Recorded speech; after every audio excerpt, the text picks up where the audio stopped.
तुलसी दल भगवान शंकर पर केवल एक दिन बैकुंठ चतुर्दशी का दिन, आज का बैकुंठ चतुर्दशी का दिन, केवल एक दिन रात्रि को 12 बजे से 4 बजे के बीच में तुलसी का दल शंकर भगवान पर चढ़ता है और बेलपत्र भगवान श्री हरि नारायण को, ठाकुर जी को चढ़ती है।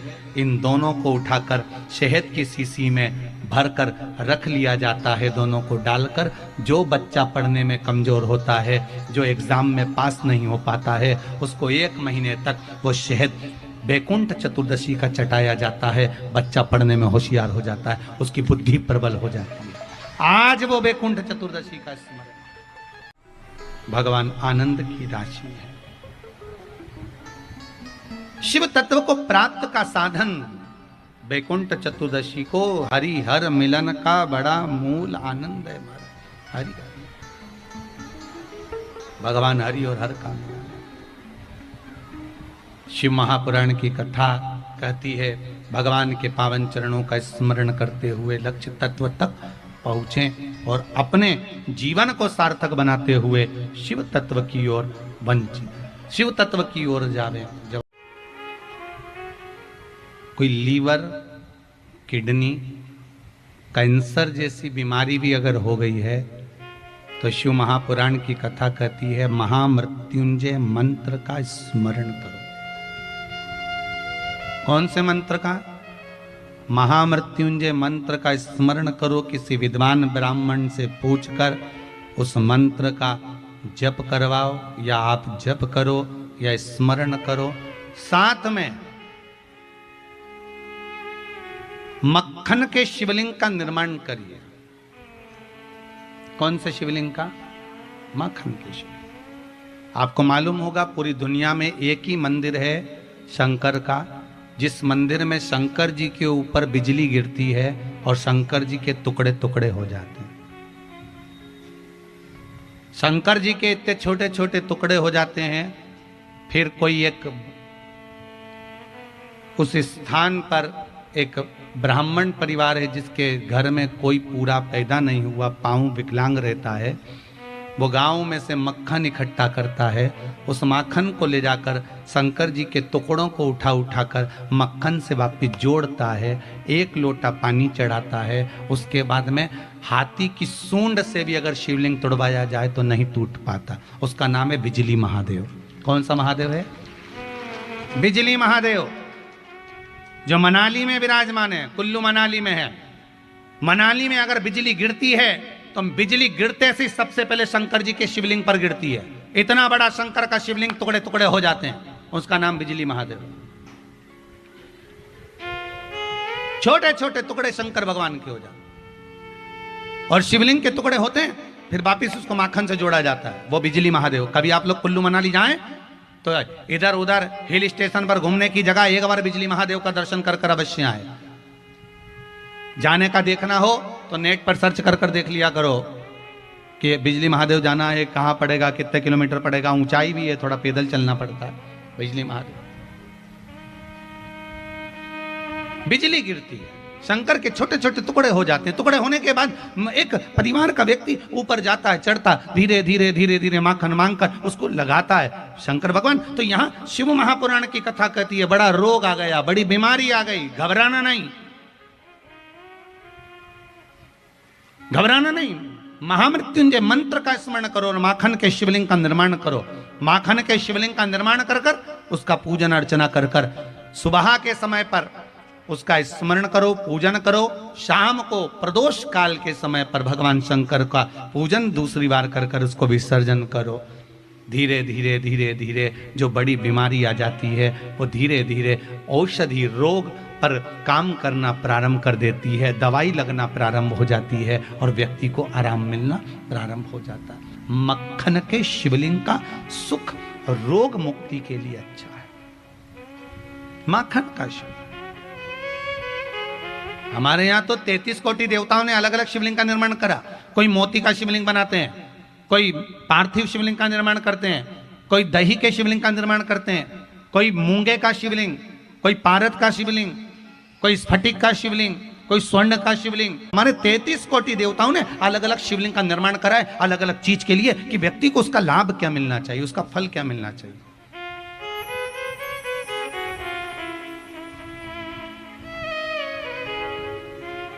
हरदा में, मध्य प्रदेश हरदा में नर्मदा जी के घाट पर शिव महापुराण की कथा है। शायद दिसंबर में, कितनी दिसंबर को होना चाहिए? कितने? 9 से 15 के बीच में है शायद,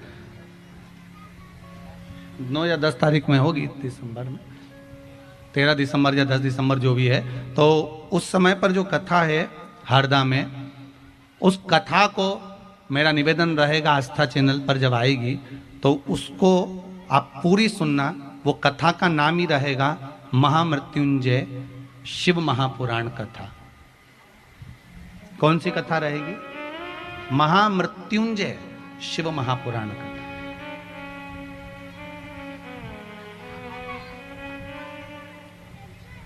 मृत्युंजय मंत्र की प्रधानता क्या है? उस शिव महापुराण को अवश्य सुनना कि वो शिव पुराण साधारण नहीं हो सकती।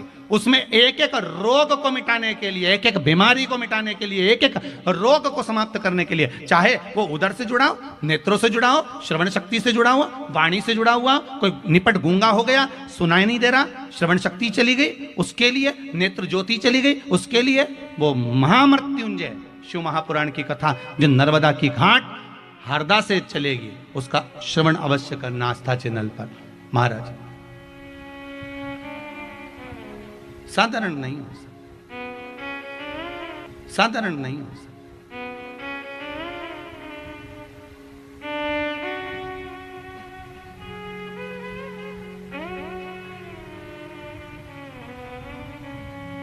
वो सिंपल साधारण नहीं हो सकता। आप उसका स्मरण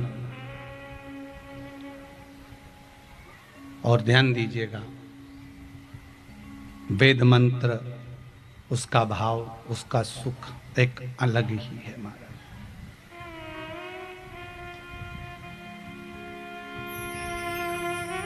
उसका भाव, उसका सुख एक अलग ही, उसका आनंद कुछ दूसरा ही।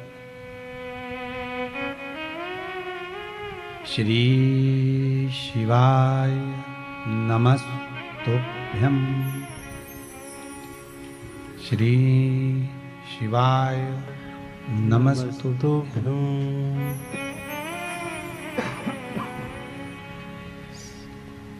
श्री शिवाय नमस्तुभ्यं, श्री शिवाय नमस्तुभ्यं, श्री शिवाय नमस्तुभ्यं। भगवान की इस मंत्र का स्मरण जग कल्याण किया।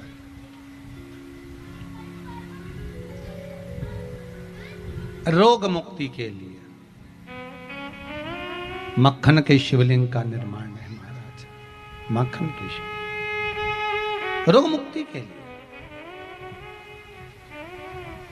सकते हो कि अगर विवेक प्रबल करना है, बुद्धि प्रबल करना है, बुद्धि की श्रेष्ठता बनाना है तो हरा ताजा भोजन करिए। माता पिता जिस भोजन का निर्माण करें उस भोजन को ग्रहण करिए। और बुद्धि की तीव्रता चाहिए तो शिव महापुराण की कथा कहती है कि श्री शिवाय नमस्तुभ्यम का जाप करिए। मेरा छोटे छोटे बच्चों से निवेदन है, छोटे छोटे बच्चे जब आपके घर से पढ़ने के लिए जाएं, जब छोटे छोटे बच्चे आप स्कूल जा रहे हो, आप टीचर के पास जा रहे हो, आप कहीं विद्या अध्ययन करने के लिए जा रहे हो, तो उन छोटे छोटे बच्चों से मैं ये जरूर कहूँगा कि घर से निकलते समय माता पिता को प्रणाम करिए, श्री शिवाय नमस्तुभ्यम कहकर स्कूल को जाइए। आपको कुछ खाने की जरूरत नहीं पड़ेगी, आपका विवेक वैसे ही काम करने लगेगा, आपकी बुद्धि वैसे ही काम करने लगेगी।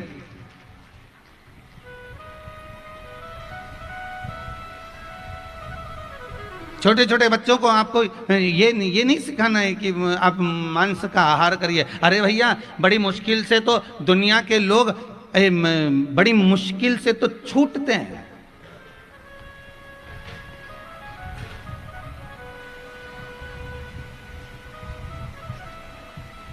कोई कह रहा था गुरुजी, हाँ हमारा हमारा बेटा बहुत मदिरा का पान करता है, बहुत नशा करता है गुरुजी, उसकी मदिरा छूट जाए, उसकी शराब छूट जाए, उसकी मदिरा छूट जाए। हमने कहा माता जी, उसको मदिरा की बोतल पकड़ाने वाला कोई दूसरा नहीं है, उसको मदिरा की बोतल पकड़ाने वाले अपन है, दूसरा नहीं। आप और हम हो सकते हैं। वो कैसे? तो उसका कारण केवल इतना सा है, छोटा सा बच्चा जब जन्म लिया तो माँ ने सबसे पहले बोतल पकड़ाई दूध की।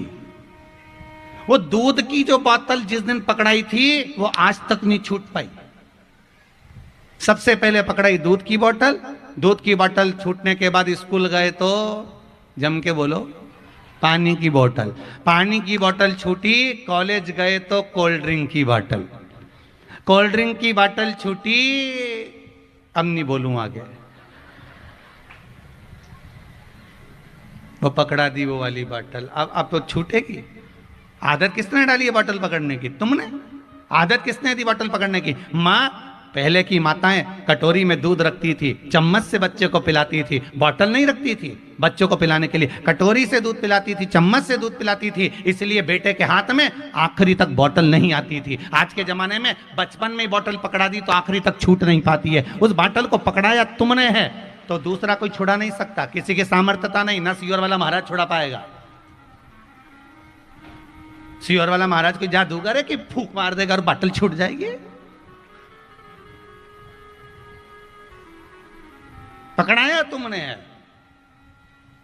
छोटे से बच्चे को गोदी में रखा, अगर उसको कटोरी से दूध पिलाती, चम्मच से दूध पिलाती तो वो बच्चे को बोतल पकड़ने की आदत नहीं आती। पर हमने पकड़ाया, घर में काम इतना है, डेंटिंग पेंटिंग भी करना है, तो बच्चे को बोतल पकड़ा दी, वो पीता रिया और तुम आराम से अपना काम करती रही, ने दिन भर वही स्टेटस देखती रही। देख और बच्चा भी बच्चा।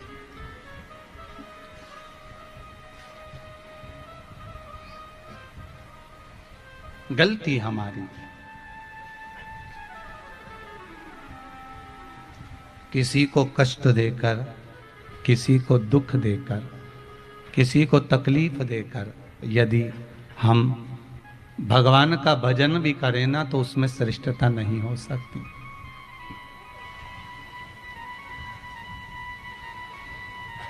उसमें श्रेष्ठता नहीं हो सकती। आप अपने बच्चों को ये जरूर कहना कि देखिए, सुबह जब स्कूल जाओ तो माता पिता को प्रणाम करिए। अगर कोई शिक्षक, अगर कोई ज्ञान देने वाला, अगर कोई विद्वान किसी बच्चों को भी ज्ञान दे रहा है तो उनसे निवेदन है, ये सब चीजें ना देते हुए एक चीज जरूर दो कि अपने माँ बाप को प्रणाम करके आयो, अपने माता पिता को नमन करके आयो, अपने माता पिता को साष्टांग कर कर आयो, भगवान का नाम, ईश्वर का नाम लेकर आयो, भगवान का नाम लेकर आयो।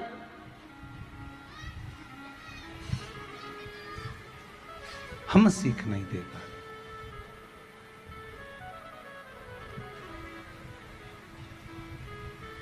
और फिर निवेदन करूंगा, अगर बच्चों को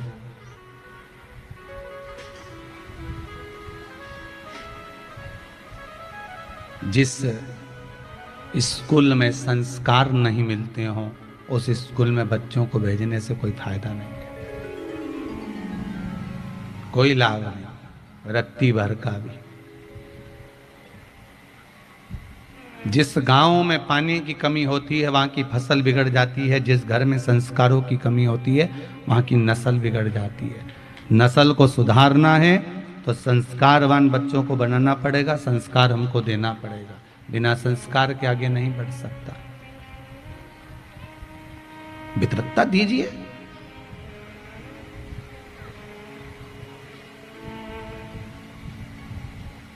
गौतम बुद्ध बाबा को उस तपो स्थली में, उस पीपल के वृक्ष के नीचे, उस पीपल के वृक्ष के नीचे जहां पर गौतम बुद्ध बाबा तप साधना कर कर इस आत्मा की शुद्धि कर रहे हैं, परमात्मा से मिलन कर रहे हैं, वो पीपल का वृक्ष आज भी बोध गया में है। आप लोग तो यहीं के हो तो दर्शन करा होगा, करा है सबने दर्शन? काय का वृक्ष है वो? पीपल का वृक्ष।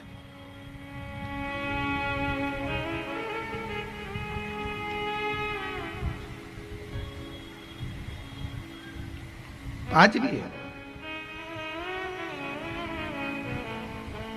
और हमारे को ये नजर आ रहा है कि गौतम बुद्ध बाबा ने पीपल के वृक्ष के नीचे तप साधना करी। माता लक्ष्मी की बहन दरिद्रता भी पीपल के वृक्ष के नीचे बैठी। शनि महाराज भी पीपल के वृक्ष के नीचे विराजमान हुए। श्री नारायण भी पीपल के वृक्ष के नीचे विराजमान हुए। अर्थात ये हमारा भाव कहता है कि पीपल के वृक्ष के उस जड़ में, पीपल के वृक्ष के उस भाग में भगवान का निवास है, परमात्मा का निवास है।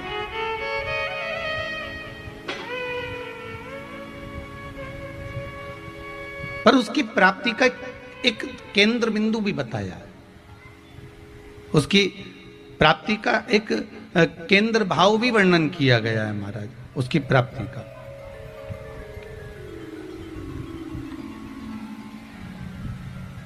उसको प्राप्त करने के लिए एक बहुत सुंदर भाव भी व्यक्त करा गया है।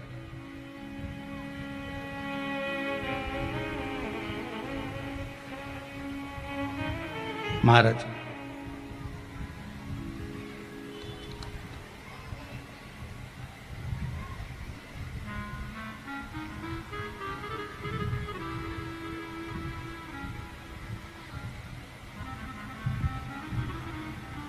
एक दिन, एक समय, एक घड़ी, एक पल निश्चित होता है। एक माताजी ने प्रश्न किया है, अच्छा प्रश्न है, आप लोगों के लिए भी है,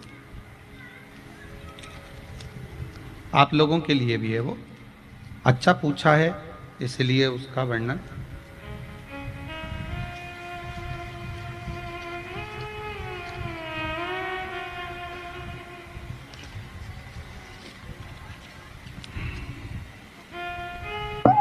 इन्होंने प्रश्न किया है, श्री दीनानाथ जी पांडे, वार्ड पार्षद हैं शेरघाटी के। इन्होंने एक प्रश्न किया है, गुरुदेव आपने कल बताया था कि जल के पात्र में 2 दाने अक्षत के डालकर 3 वृक्षों का स्मरण करना है। पांडे जी जहां कहीं भी बैठे हो, अच्छा आप ही पांडे जी, बहुत अच्छा प्रश्न आपने किया है, बहुत सुंदर प्रश्न है। इसमें आपने लिखा है ये 7 दिन प्रतिदिन डालना है या हफ्ते में एक बार डालना है। ये नियम 7 दिन का है। कितने दिन का है? 7 दिन का। एक हफ्ता पूरा, मतलब आज डाला है तो कल भी डालना है, परसों भी डालना है। एक हफ्ते पूरे आप उस जल को शिव जी को समर्पित कर सकते हो। हाँ, विशेष अगर कोई तकलीफ आ रही है तो फिर सोमवार की सोमवार का नियम भी बना सकते हो। जो दुख निवारण के लिए कल जल बताया था कि पीपल का वृक्ष, बेलपत्री का वृक्ष और आंवला या जम के बोलो शमी का वृक्ष, इसमें से कहीं पर भी आप जो जल चढ़ा रहे हो वो आप समर्पित कर सकते हो। अच्छा है सभी के लिए। बहुत बहुत साधुवाद पांडे जी, बैठिए। तो वो एक भाव जो व्यक्त करा सबके हित का,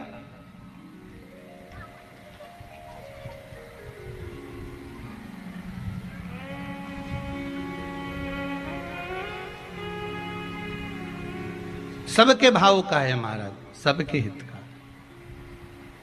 अगर कोई कहे आपसे कि मंदिर क्यों जाए, मंदिर जाने की जरूरत ही क्या है, किस लिए जाया जाए। आज के जमाने में ज्ञान उपदेश देने वाले अब ज्यादा ही हो गए महाराज।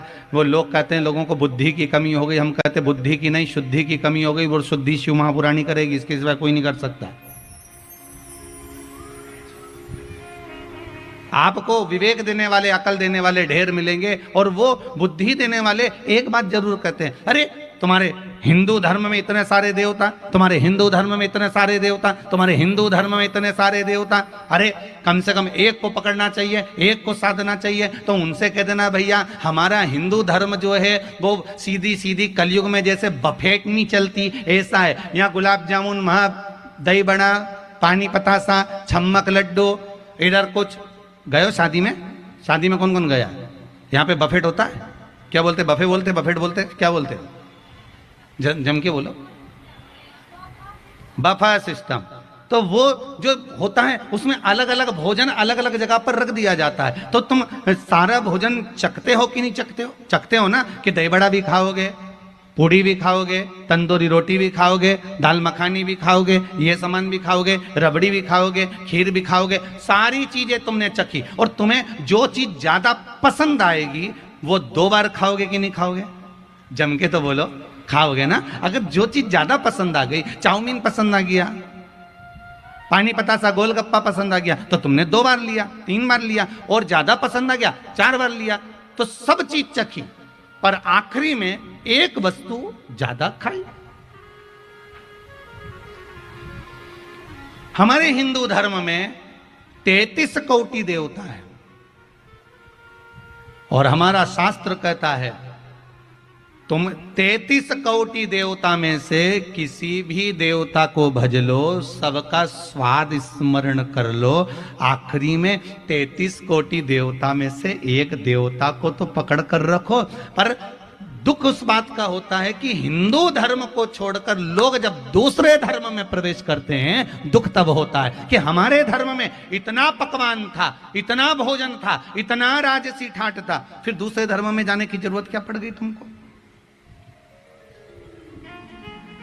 फिर दूसरे धर्म में प्रवेश करने की जरूरत क्या पड़ गई तुमको?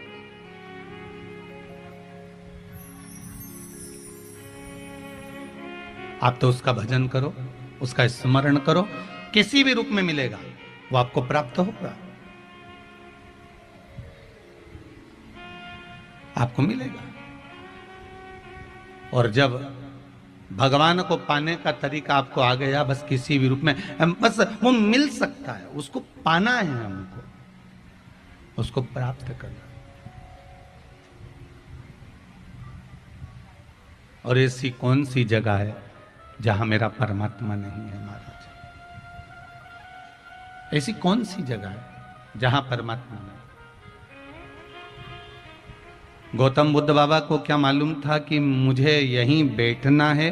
पर गौतम बुद्ध बाबा ने वो पीपल का जो वृक्ष चुना, गौतम बुद्ध बाबा ने जो पीपल का वृक्ष सुना, उनको मालूम था इस पीपल के वृक्ष में 52,000 ब्राह्मणों का वासा होता है, पीपल के एक वृक्ष में 33 कोटि देवताओं का वासा होता है, 52,000 ब्राह्मण का वासा पीपल के वृक्ष में होता है। एक पीपल के वृक्ष में लक्ष्मी और नारायण का वासा होता है, एक पीपल के वृक्ष में दारिद्रता देवी का भी वास होता है।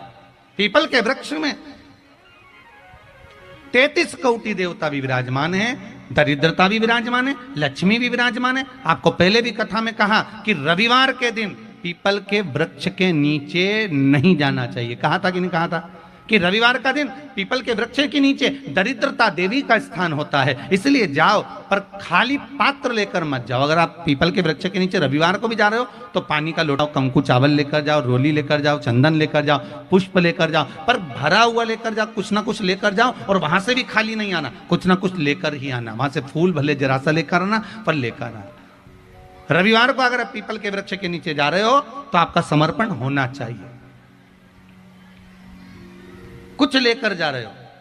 पीपल के वृक्ष के नीचे दरिद्रता देवी का वास रविवार को हो जाता है, बाकी के दिनों में लक्ष्मी का निवास, शनि का निवास, 33 कोटि देवता बड़े आनंद के साथ रहते हैं। भगवान विष्णु ने उनको वर प्रदान करा। अब कोई कहे गुरुदेव ये बताओ, जब 6 दिन पीपल के पेड़ के नीचे 33 कोटि देवता रहते हैं तो एक दिन क्यों नहीं रहते? तो उसको भी समझ लो। सब घरों में लाइट रहती है, बोलो रहती कि नहीं रहती? सब घरों में,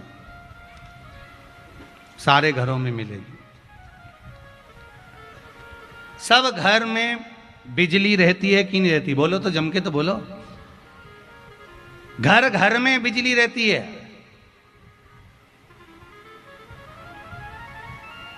शेर घाटी की है? अरे बोलो जम के। घर घर में बिजली है, घर घर में बिजली रहती है। तो सब घर बिजली घर हैं क्या? अरे बोलो जम के, सब घर बिजली घर हैं क्या? नहीं, घर घर में बिजली है, पर सब घर बिजली घर नहीं हो सकते। बिजली घर तो जम के बोलो एक होता है, उसी तरह परमात्मा सब जगह होते हैं, पर हमारे जो मंदिर हैं, हमारे जो देवालय हैं, शिव महापुराण की जो कथा है, पीपल का जो वृक्ष है, आंवले का जो वृक्ष है, बेलपत्र का जो ये वृक्ष है, ये गौतम बुद्ध बाबा के चरित्र से कह रहा हूं कि ये बिजली घर है, जहां जाते से ही पावर बढ़ जाता है और बैटरी तुरंत चार्ज हो जाती है। ये वो पावर का केंद्र है, बिजली घर है, जहां आते सी पावर मिल जाता है, जहां पहुंचते सी बल मिल जाता है। पर कभी कभी बिजली, घर में भी बिजली गायब रहती है। पीपल के वृक्ष के नीचे भी एक दिन बिजली गायब रहती है, वो रविवार का दिन, मतलब पावर नहीं मिल पाता, बल नहीं मिल पाता। कभी कभी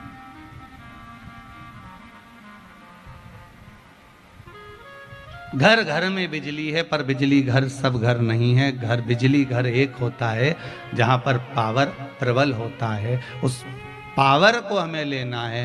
पावर जब हम लेंगे तो हो सकता है जैसे गौतम बुद्ध बाबा ने पीपल के वृक्ष के नीचे बैठकर उस बल को, उस पावर को लिया, तो गौतम बुद्ध बाबा ने अपनी आत्मा की शुद्धि कर ली। आत्मा की शुद्धि कर ली तो वो केवल बुद्धि से नहीं, वो गौतम बुद्ध के नाम से प्रसिद्ध हो गए। जब आत्म शुद्धि होती है तो जीव का कल्याण हो जाता है, आत्म शुद्धि के बल।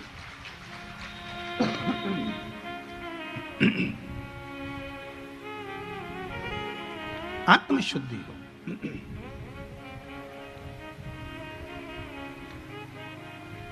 सर्वस्व वही परमात्मा है।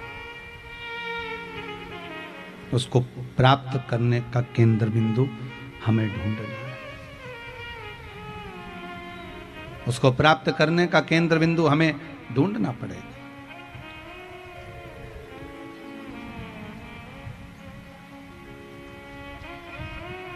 कोई अगर आपको जगा रहा है, कोई आपको अगर जगाने का प्रयास कर रहा है, तो आपको क्यों जगा रहा है? रात्रि के समय पर गश्ती वाले आते हैं, सीटी बजाते हैं, आवाज लगाते हैं। यहां आते कि नहीं आते मालूम नहीं, शेरघाटी में, पर आधी रात को आकर आवाज लगाते हैं, जागते रहो। शेरघाटी में आते हैं, आवाज लगाते हैं, सीटी बजा बजा कर कहते जागते रहो, जागते रहो, जागते रहो। उन गश्ती वालों को क्या पड़ा जो तुमको जगा रहे हैं? उनको जगाने का कारण केवल इतना है, रात को अगर तुम नहीं जागे तो तुम्हारी तिजोरी का माल चोर ले जाएंगे। रात को वो गश्ती लगाते हैं कि जागते रहो, जागते रहो, जागते रहो। दिन में इस भारत की भूमि के संत, साधु, सन्यासी, तपस्वी, साधक, उपासक और कथाकार कथा के माध्यम से आपको जगाने का प्रयास करते हैं कि अभी भी मौका है, जाग जाओ।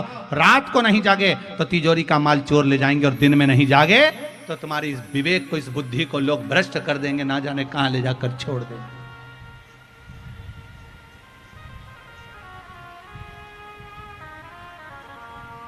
ना जाने कहां ले जाकर छोड़ जाते हैं। पर किसी किसी को जगा दो ना तो वो जागने के बाद भी उल्टा काम करता है। एक मित्र ने अपने मित्र से कहा, सुन तो सवेरे मॉर्निंग वॉक करने जाता है ना? हाँ। सुबह घूमने जाता है ना? हाँ। मुझे जगा देगा क्या? आओ जगा दूंगा। अब उसने आज सवेरे से इसको जगा दिया और सुबह से फोन करा, उसे उठाया, उठाने के बाद वो उठा, उठने के बाद में सवेरे से ही चालू हो गया। अब वो रोज जो सवेरे उठता था ना, रोज प्रतिदिन वो क्या करता था? मॉर्निंग वॉक करने जाता था, घूमने जाता था, साथ में भगवान का नाम जपते जपते जाता था। श्री शिवाय नमस्तुभ्यम, श्री शिवाय, बोलते जाओ जरा, श्री श्री शिवाय। अच्छी आवाज नहीं आ रही, जरा दमदारी से बोलो। हाँ अब आई, ठीक है ठीक है। मालूम पड़े तुम तो ऐसे धीमे धीमे बोल रहे जैसे मक्खी भिन भिन नहीं करे, भिन भिन भिन। थोड़ा अच्छे से तो बोलो, थोड़ा आवाज अच्छे से आए, दमदारी से। भगवान को भी तो लगना चाहिए कि क्या बोल रही, मालूम पड़े मैंकी में अच्छी दमदारी। श्री शिवाय, श्री शिवाय। आप कितने बढ़िया बोले, आप कितने अच्छे बोले। बस बस ठीक ठीक है, बहुत बढ़िया। घर जाके नजर उतरवा लेना, अच्छे बोले हो। है? अब आप लोग तो वो पुरानी पुरानी माताएं नहीं होती, बुजुर्ग माताएं जो मंदिर में बैठी रहे ऐसे टिक टिक के और भजन गाए, तांबा का हंडा में तातोदर पानी नी नहाए भोला नीला के रहूंगी श्री। अरे साथ में तो बोला, हम श्री बोल रहे तुम शिवाय बोल दी। साथ में बोला श्री शिवाय नमस्तुभ्यम। अब मंत्र ठीक हुआ है। हो मंत्र का जाप स्मरण जरा ठीक होना चाहिए।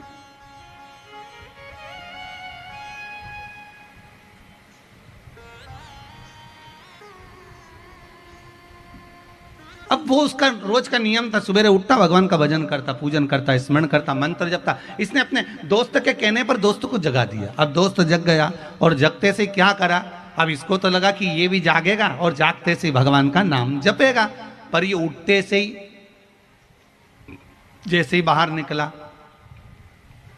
सबको देखा, चालू हो गया, बताओ कितने मूर्ख लोग हैं, अभी तक सो रहे हैं, इनमें तो अक्ल ही नहीं है, समझदारी नहीं है, पूरे की पूरे क्या कहें कि मूर्ख की मूर्ख ही हैं, अभी तक सो रहे हैं। अब मित्र ने अपना सिर पकड़ लिया, बताओ इसको जगाया था भजन करने के लिए और सुबह से गाली गलौज करना चालू कर दी। बड़ी मुश्किल से तो जगाया था। अब कोई तुमको जगा दे, अगर मान लो तुम शिव महापुराण में कहे और शिव महापुराण में कथा को श्रवण कर कर आपकी बुद्धि जाग गई, आपका विवेक जाग गया, आप भगवान की भक्ति में लग गए, तो आपका क्या फर्ज है कि आप अगर कथा में जा रहे हो, शिव महापुराण की कथा सुनने के लिए जा रहे हो, तो आपका क्या फर्ज है कि अपनी अड़ोसन, अड़ोसन जानते हो, पास वाली अड़ोसन, पड़ोसन, पीछे वाली धड़ोसन, तीनों को सूचना करना चाहिए कि नहीं करना चाहिए कि मैं कथा में जा रही हूं, तू मेरे साथ चल, चल कथा में चल, चल कथा में चल, चल कथा में चल। इसका फायदा क्या होगा? तो आप कहो कि हम उसको क्यों लेकर आए, उसको लाने का हमारा क्या फायदा? वो बीमे वाले होते हैं ना जो बीमा करते हैं, बीमा करने वाले को देखा, बीमा वाला फोन लगाता रहेगा, बीमा करवा लो, बीमा करवा लो, कब आऊं बताओ, कब आऊं तुम बताओ, कब पहुंचूं। बीमा वाला इतना पीछा क्यों पकड़ता है कि बीमा करवाओ, बीमा करवाओ, बीमा करवाओ। बीमा तुम्हारा होगा, पैसा तुम्हें मिलेगा, पैसा तुम्हारा जमा होगा, और बीमे वाला पीछे क्यों पड़ा? क्योंकि तुम अगर बीमा करवाओगे तो तुम्हारे उस पैसे का कुछ % उस बीमे वाले को मिल जाएगा। उसी तरह तुम्हारी अड़ोसन, पड़ोसन, पीछे वाली धड़ोसन अगर कथा में पहुंच गई, उसके पुण्य का थोड़ा सा तुम्हारे खाते में पहुंच जाएगा। इसलिए भगवान कहते हैं कि आप आओ, साथ में सबको लाओ, कुछ लाभ तुम्हारा होना चाहिए।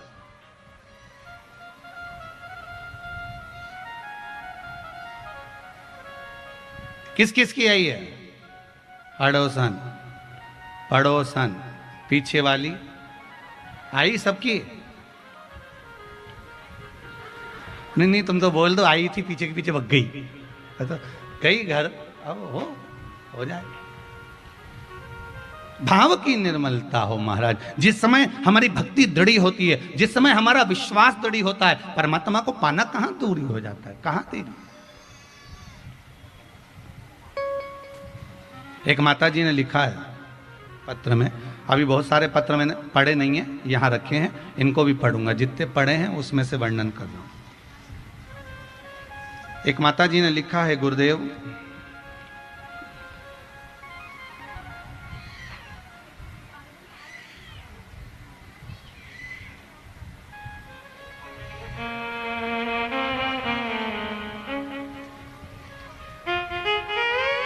गीता देवी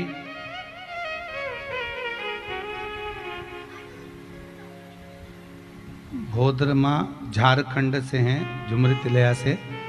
कहाँ बैठी हैं गीता देवी? आप ही हैं? माइक दीजिए जरा।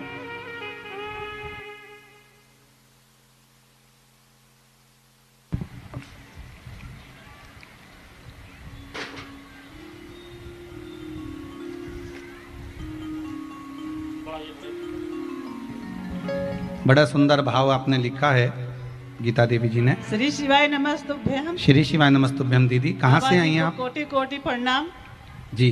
मैं झारखंड से आई हूँ। जी जी कोडरमा। जी जी जी। आपने लिखा है अधिक मास से आप निरंतर शिव महापुराण की कथा सुन हाँ रहे हैं। बाबा, उसका कोई फायदा मिला है आपको? फायदा मिला है बाबा। मेरी 3 बेटी है, किसी का शादी नहीं हो रहा था, लेकिन 2 बेटी का शादी हो गया, मतलब कि होने वाला है। पक्का हो गया है ना? तो होने वाला है, पक्का हो गया है ना? तो इसी महीने है। इसी महीने है क्या? बहुत बहुत बधाई आपको, बहुत बहुत बधाई। मतलब बाबा ने सुनी ना? हाँ बाबा सुनिए। और अच्छी सुनी ना? हाँ बाबा बस बस बैठिए, विराजिए। श्री शिवाय शिवाय नमस्तुभ्यम। नमस्तुभ्यम। बड़े प्रसन्न हो आप, दोनों बेटी का संबंध पक्का हुआ, बाबा ने आपकी सुनी, आपके लिए उसके लिए बहुत बहुत धन्यवाद। बैठिए, विराजिए। एक माँ ने और अपना सुंदर भाव व्यक्त करा है, महाराज जी मेरे बेटे की पुलिस में जॉब लग गई है। कहाँ? उनका नाम ढूंढूं पहले तो।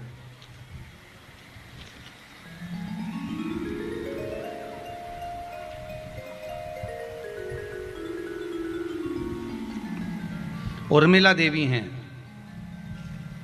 उर्मिला देवी जी कहाँ हैं? जरा माइक दीजिएगा। आपने लिखा है दीदी, कोटि कोटि नमन करती हूँ, अप्रैल महीने से कथा सुन रही हैं आप। श्री शिवाय नमस्तुभ्यम बाबा। श्री शिवाय नमस्तुभ्यम दीदी। कहाँ से आए आप? पटना से। पटना से आए हुए हैं। बहुत बहुत साधुवाद आपको। आप शेरघाटी आए बाबा की कथा में। जी बाबा ने सुना आपका? जी, प्रणाम गुरुदेव। काय में नौकरी लगी है उनकी? पुलिस में। पुलिस में नौकरी लग गई है? बिहार पुलिस। अच्छा, बहुत बहुत साधुवाद आपको, बहुत बहुत बधाई। बाबा ने आपकी सुनी, उसके लिए बहुत बहुत धन्यवाद। बैठिए। श्री शिवाय नमस्तुभ्यम। नमस्तुभ्यम। बाबा कृपा करे, बस आपका विश्वास अगर पक्का है, भरोसा अगर दृढ़ है, विश्वास अगर प्रबल है,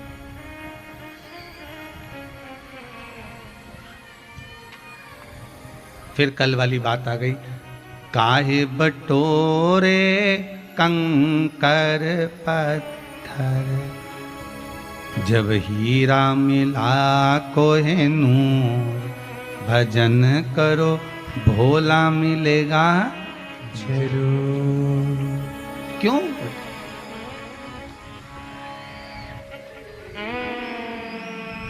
क्यों भटक रहे हो ऐसा? हम अपना धर्म छोड़कर, अपना हिंदू धर्म छोड़कर, हमारा हिंदू तत्व छोड़कर, हम भगवान शंकर को छोड़कर, हमारे भगवानों को छोड़कर हम क्यों भटके इधर? काहे बटोरे कंकर पत्थर, जब हीरा मिला कोहिनूर, भजन करो भोला मिलेगा जरूर। कई लोग कहते हैं गुरुजी, आप कहते हो कि शिव महापुराण की कथा श्रवण करना चाहिए, भगवान के मंदिर जाना चाहिए, शंकर को 1 लोटा जल चढ़ाना चाहिए, भगवान शंकर का अनुमोदन करना चाहिए, स्मरण करना चाहिए, भगवान शंकर की भक्ति में डूबना चाहिए। क्यों ना डूबो?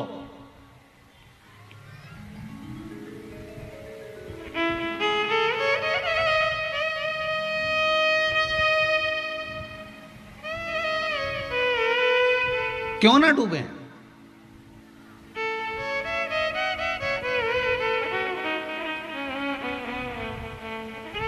आज कुछ लोग कह रहे थे, गुरुजी हमारे इस क्षेत्र में हिंदू धर्म के लोगों को लोग तोड़कर दूसरे धर्म में अपनी ओर खींचते जा रहे हैं। कोई इनको अपने धर्म में खींच रहा है, कोई इस धर्म में खींच रहा है, कोई उस धर्म में खींच रहा है, और हमारा हिंदू धर्म भाई धीरे धीरे टूटते जा रहा है, अंदर से खोखला होते चले जा रहा है।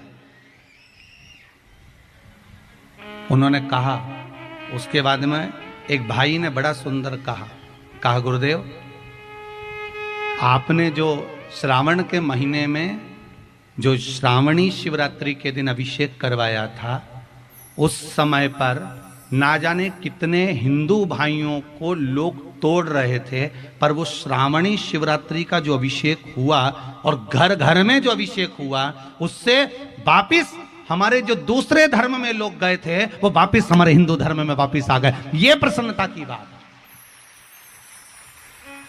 जो दूसरे धर्म में पांव रख चुके थे, जो दूसरे धर्म में चले गए थे हमारे हिंदू भाई और दूसरे धर्म में प्रवेश कर गए थे, आज वो श्रावणी शिवरात्रि का अभिषेक करने पर, रात्रि को अभिषेक करने पर, घर घर में शंकर का शिवलिंग बनाने पर, शंकर के शिवलिंग का पूजन करने पर, कम से कम वापिस वो उस धर्म को छोड़कर वापस हमारे हिंदू धर्म में आ गए। इसकी हमें प्रसन्नता है, इसका हमको सबसे बड़ा आनंद है।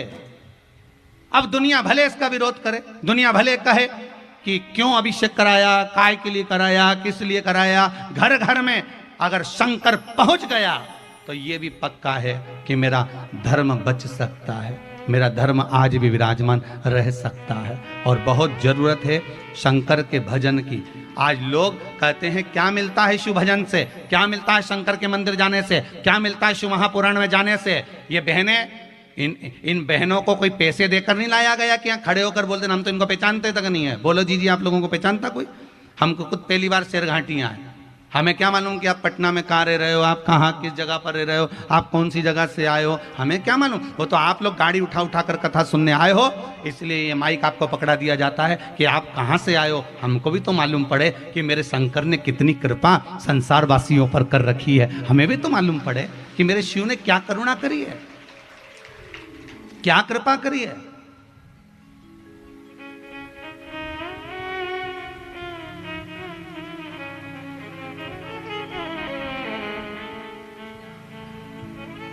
आप पर कितनी कृपा मेरे शंकर करें। क्या मिलता है शंकर की कथा में जाने से, ये आपको 3 महीने बाद मालूम पड़ेगा। हम तो यहां से चले जाएंगे, पर निवेदन है अगर होगा ना तो यहां से जाने के पहले कल या परसों में हमारी समिति का एक नंबर भी आपको देकर चले जाएंगे, व्हाट्सएप नंबर। आप मैसेज कर कर भेजना कि तुमने 3 महीने पहले जो यहाँ कथा में आज मंगा है, 3 महीने के अंदर तुमको मिला कि नहीं मिला, उसका मैसेज जरूर हमको करना कि मिला कि नहीं मिला। कि शिव कथा सुनने का लाभ क्या मिलता है, शंकर की कथा में जाने से क्या मिलता है। जब मेरे भोलेनाथ माता सती को लेकर कुंभज बाबा के आश्रम में जाते हैं, अगस्त ऋषि के आश्रम में पहुंचते हैं, अगस्त बाबा के आश्रम में जाकर कथा श्रवण करते हैं और शंकर जी कहते हैं मुझे राम का दर्शन मिले, तो राम का दर्शन मिलता है। सती मैया कहती है मेरा शरीर जलकर भस्म हो जाए, शरीर जलकर भस्म हो जाता है। शंकर की कथा, भगवान का भजन, स्मरण में जो मांगते हैं वो मिलता है। आपसे भी कहा जो आपने मांगा है 3 महीने इंतजार करना, 3 महीने में बाबा देगा जरूर। और मेरा जब मालिक देता है तो छप्पर फाड़ कर देता है, छप्पर फाड़ कर। जैसे कल वो भाई नहीं कर रहा था जो शिव जी का चित्र लेकर आए थे शंकर जी का, क्या कहा 2200 रुपए की नौकरी करता था गुरुजी, 2200 रुपए महीना मिलता था। पर आज किसी चीज की कमी नहीं, 30 लाख की तो जमीन पड़ी है, मकान दुकान जमीन सब दे दिया बाबा ने, और कथा लेने के लिए आया। ये वो करुणा करता है, कोई दूसरा नहीं कर सकता। किसी की सामर्थ्यता नहीं है कि कोई कर दे। क्यों भटके हैं?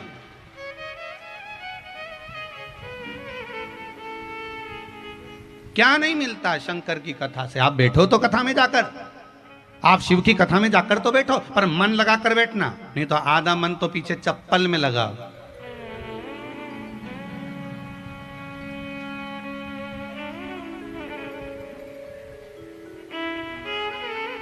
आधे से ज्यादा लोगों का ध्यान तो उसी में पड़ा रहता है।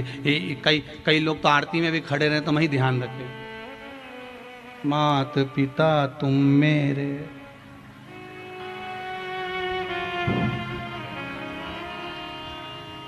इतने में उसने देख लिया, चली गई अपनी। तो अब आरती में विचार कर रही है शरण गऊं में किसकी, अब अपनी तो कोई लेगी, अपन किसकी ले जाए। तो ध्यान से देखा कि एक 2 बद्दी वाली अच्छी पड़ी है, अब तो वही लेकर तुरंत गई, आरती छोड़कर पेन पुना के बुझ जाए। पूछा है एक माता बड़ी दुखी थी, क्या हो गया? गुरुजी हमारी कोई चप्पल ले गया। तो हमने कहा अच्छा हुआ तेरा काल चले गया। फिर तूने क्या करा? मैं दूसरे की ले गई। उनका वाह गजब, धन्य धन्य। अब भगवान सोचे कि इसका काल चले जाए, मालूम पड़े शनि और पकड़ के लिए है।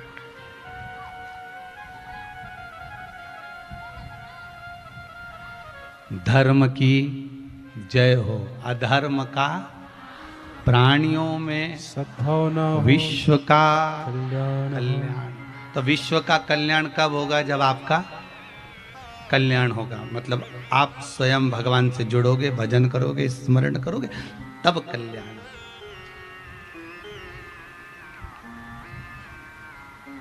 तब प्राप्त होगा। शिव कथा कह रही है। आप शिव की आराधना में लगे हैं, भगवान शंकर की आराधना में डूबे हैं, शिव भक्ति में डूबे हैं, तो सुख मिलना है।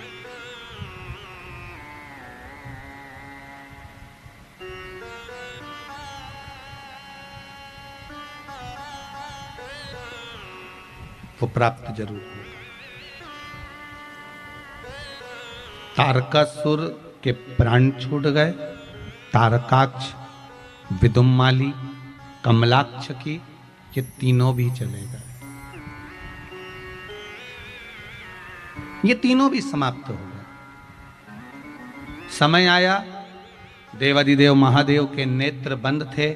बंद नेत्र से अश्रु का एक बूंद नीचे गिरा, और अश्रु का बूंद जब नीचे गिरा, उस अश्रु के बूंद के गिरने पर, अश्रु का एक बूंद जब नीचे गिरता है तो उससे एक बालक जन्म लेता है जिसका नाम अंधकासुर हुआ। क्या नाम पड़ा है? अंधकासुर। अंधकासुर। और वो अंधकासुर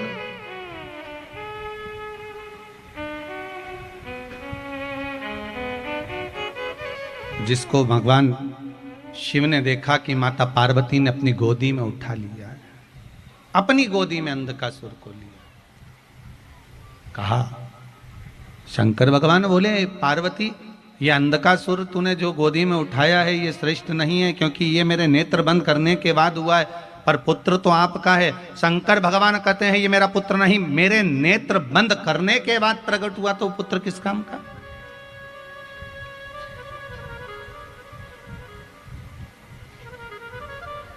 वो पुत्र किस काम का जो नेत्र बंद करने के बाद प्रकट हुआ? उस पुत्र की परिभाषा क्या है? माता पिता जिंदा हैं तो कभी 2 रोटी नहीं खिलाई है। माता पिता जीवित हैं तो कभी प्रेम के 2 वाणी नहीं बोली है। माता पिता जीवित हैं तो प्रेम के कोई 2 शब्द नहीं बोल पाए। और मरने के बाद जब प्राण छूट गए, उसके बाद में गया जी में पिंड दान करने आ रहे हैं।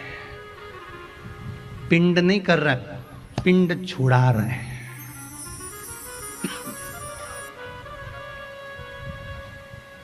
पिंड नहीं कर रहे हैं, पिंड छुड़ा रहे हैं।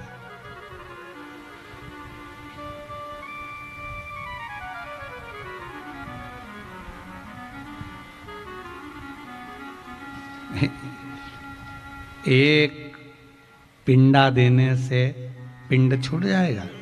जम के तो बोलो जरा, दमदारी से बोलो जरा। गया जी के पास में रहते हो, ये मत सोचना कि एक पिंडा दे दिया तो पिंड छूट गया।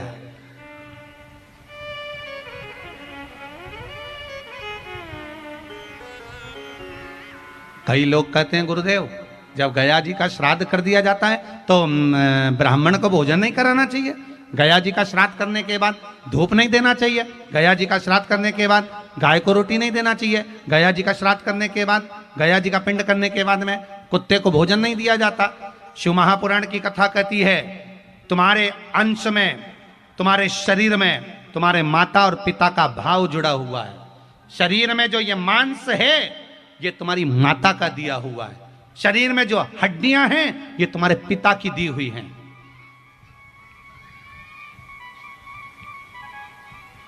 तुम्हारे माता पिता ने तुमको ये हड्डी और ये शरीर में मांस दिया है।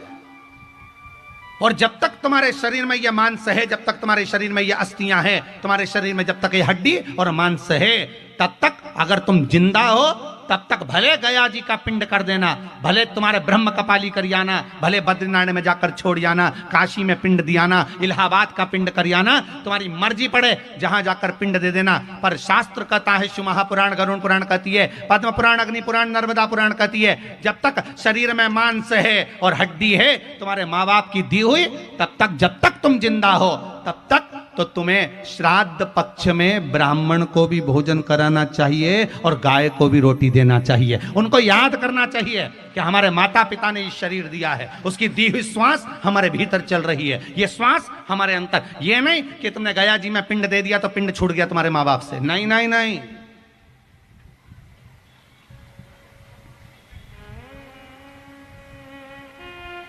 वो छूटे नहीं है, वो जुड़े हैं।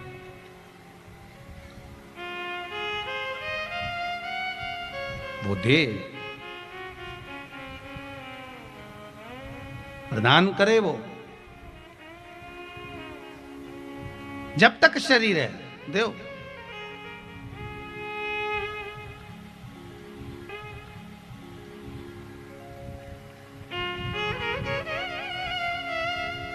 जब तक शरीर चल रहा है प्रदान करो। फिर निवेदन करूंगा, शरीर चले और तुम्हारे घर में चले। बहुत अच्छे से समझ लेना, शरीर चले और तुम्हारे घर में चले, तब तक सारे अच्छे काम कर लो, सारे पुण्य के काम कर लो। कौन कौन सी बात का ध्यान रखोगे? शरीर चले और जम के बोलो जरा, तुम्हारे घर में चले, तब तक सारे अच्छे काम कर लो। जिस दिन शरीर नहीं चलेगा और तुम्हारे घर में नहीं चलेगी तो तुम कोई काम कर पाओगे? फिर तो उनके कहने पे चलना पड़ेगा। किनके कहने पे? वही चंद्र घंटा और वही कुसमांडा, जो घर में 2-3 बहुएं इकट्ठी होती ना, जगदम्बा होन, त्रिवेणी संगम, गंगा यमुना सरस्वती जब इकट्ठी होती है तो ऐसी हलचल होती है। तुम इलाहाबाद में जाकर देखना, प्रयागराज में तीनों नदी जब इकट्ठी हो तो वहां पर एकदम ऐसा बहाव इतनी तेज हो जाता है। तो तुम सोचो कि तुम्हारा घर में जब 3 बहुएं आएंगी, 2 बहुएं आएंगी, 4 बहुएं आएंगी तो हलचल नहीं होगी क्या? बोलो तो सरी। तुम तो सोचो कि भगवान गुरुजी हमारे घर में शांति रहे, शांति रहे, शांति रहे। गुरुजी तो आशीर्वाद दे कि शांति हो, पर ये 3 घाट की इकट्ठी हो रही हैं।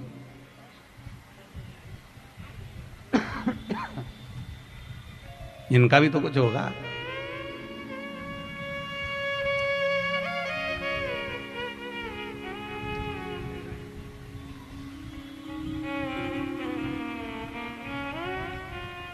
भाव रिझाइए महाराज, उसको पाने का तरीका आपके हृदय को।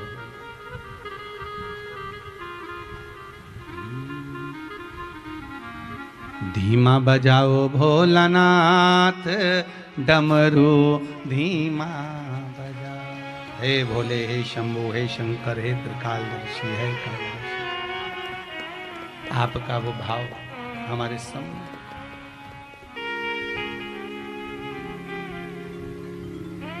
तो इसको जल में छोड़।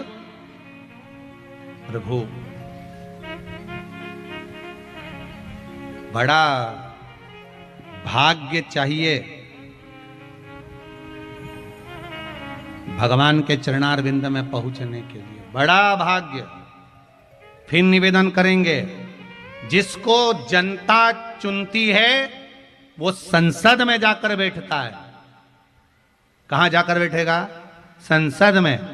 जिसको जनता ने चुना, आपने चुना, जिसको आप चुनते हो वो संसद में जाकर बैठता है, और जिसको मेरा महादेव चुनता है वही शिव महापुराण में जाकर बैठता है।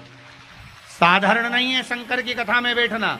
शंकर की कथा में वही पहुंचता है जिसको मेरे शंकर ने चुना होता, नहीं तो अच्छा नहीं पहुंच पाता।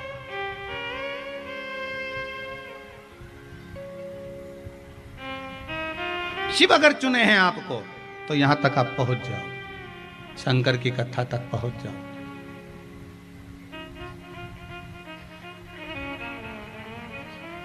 वहां पहुंचने में देरी नहीं लगेगी। तेरे डमरू की धुन सुन के मैं काशी नगरी आई हूँ। शंभो भगवान औघड़दानी, त्रिकालदर्शी, कैलाशी, अविनाशी शिव है ही। दया का सागर मेरे शंकर है। पार्वती, आप इस बालक को समुद्र में डाल दीजिए प्रभु, यदि मैंने इस बालक को समुद्र में फेंक दिया तो ये मर जाएगा, प्राण छूट जाएंगे। शिव पुराण की कथा कहती है, महाराज अगर लिखने वाले ने लिख दिया है आपके जीवन में कि इसके प्राण छूटना है तो फिर छूटेंगे। 7 ताले में भी अगर बंद कर दिया जाए तो भी प्राण छूटते ही हैं।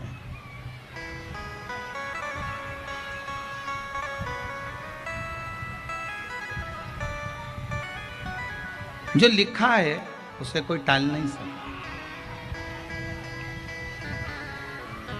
जो लिख दिया वो फिर टलेगा नहीं।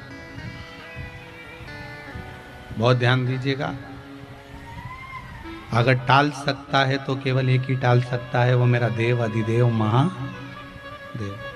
कौन टाल सकता है? जम के बोलो, महादेव। इसके सिवा कोई नहीं टाल सकता। लाखों के दुखड़े जो तू हर गया डमरू वाले, तो मेरे दुखड़ों को देख कर क्यों डर गया डमरू वाले। अगर टालेगा तो वही टालेगा, दुख मिटाएगा तो वही मिटाएगा। शिव पुराण कहती है, भगवान शंकर का चरित्र कहता है, शिव महापुराण की कथा कहती है, भगवान ओगढ़दानी त्रिकालदर्शी कैलाशी अविनाशी मेरे शंभु मेरे शिव मना कर रहे हैं, पार्वती से कह रहे हैं कि तुम इसको समुद्र में डाल दीजिए। समुद्र में पार्वती मैया डालने को आतुर नहीं होती, फिर भी उन्होंने समुद्र में उस अंधकासुर बालक को फेंक दिया, जिसको हिरण्याक्ष ने ले लिया, पाल पोस कर बड़ा करा। हिरण्याक्ष के प्राण भगवान ने हर लिए।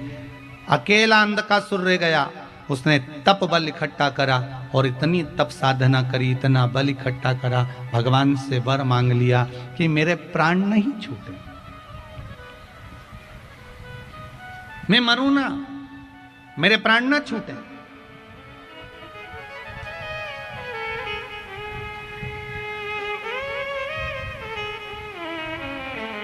मेरे प्राण नहीं छूटना चाहिए, मैं मरूं ना। एक बात अच्छे से ध्यान रखना महाराज, ये लेन देन सब नीचे चलता है, ऊपर कुछ नहीं चलता। ऊपर तो केवल एक ही चीज चलता है, जो तुमने कथा सुनी, जो तुमने दान करा, जो तुमने पुण्य करा, जो तुमने सत्कर्म करा और मुख से भजन किया, नेत्रों से दर्शन किया, श्रवण शक्ति से कथा का रसपान किया, इन हाथों से सेवा करी और पांव से चलकर तीर्थ करा, बस यही ऊपर चलता है, इसके सिवाय कुछ नहीं चलता।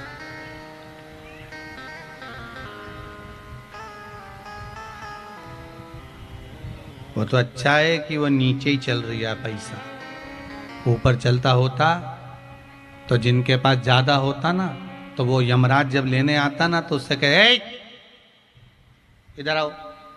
यमराज कहता हाँ सर बोलिए, 4 पेटी माल ले जाओ, हमारी अम्मा को छोड़ जाओ, पड़ोसन को उठा के ले जाओ, जा। मौत से किसकी रिश्तेदारी, आज हमारी कल तुम्हारी बारी है, जाना सबको है।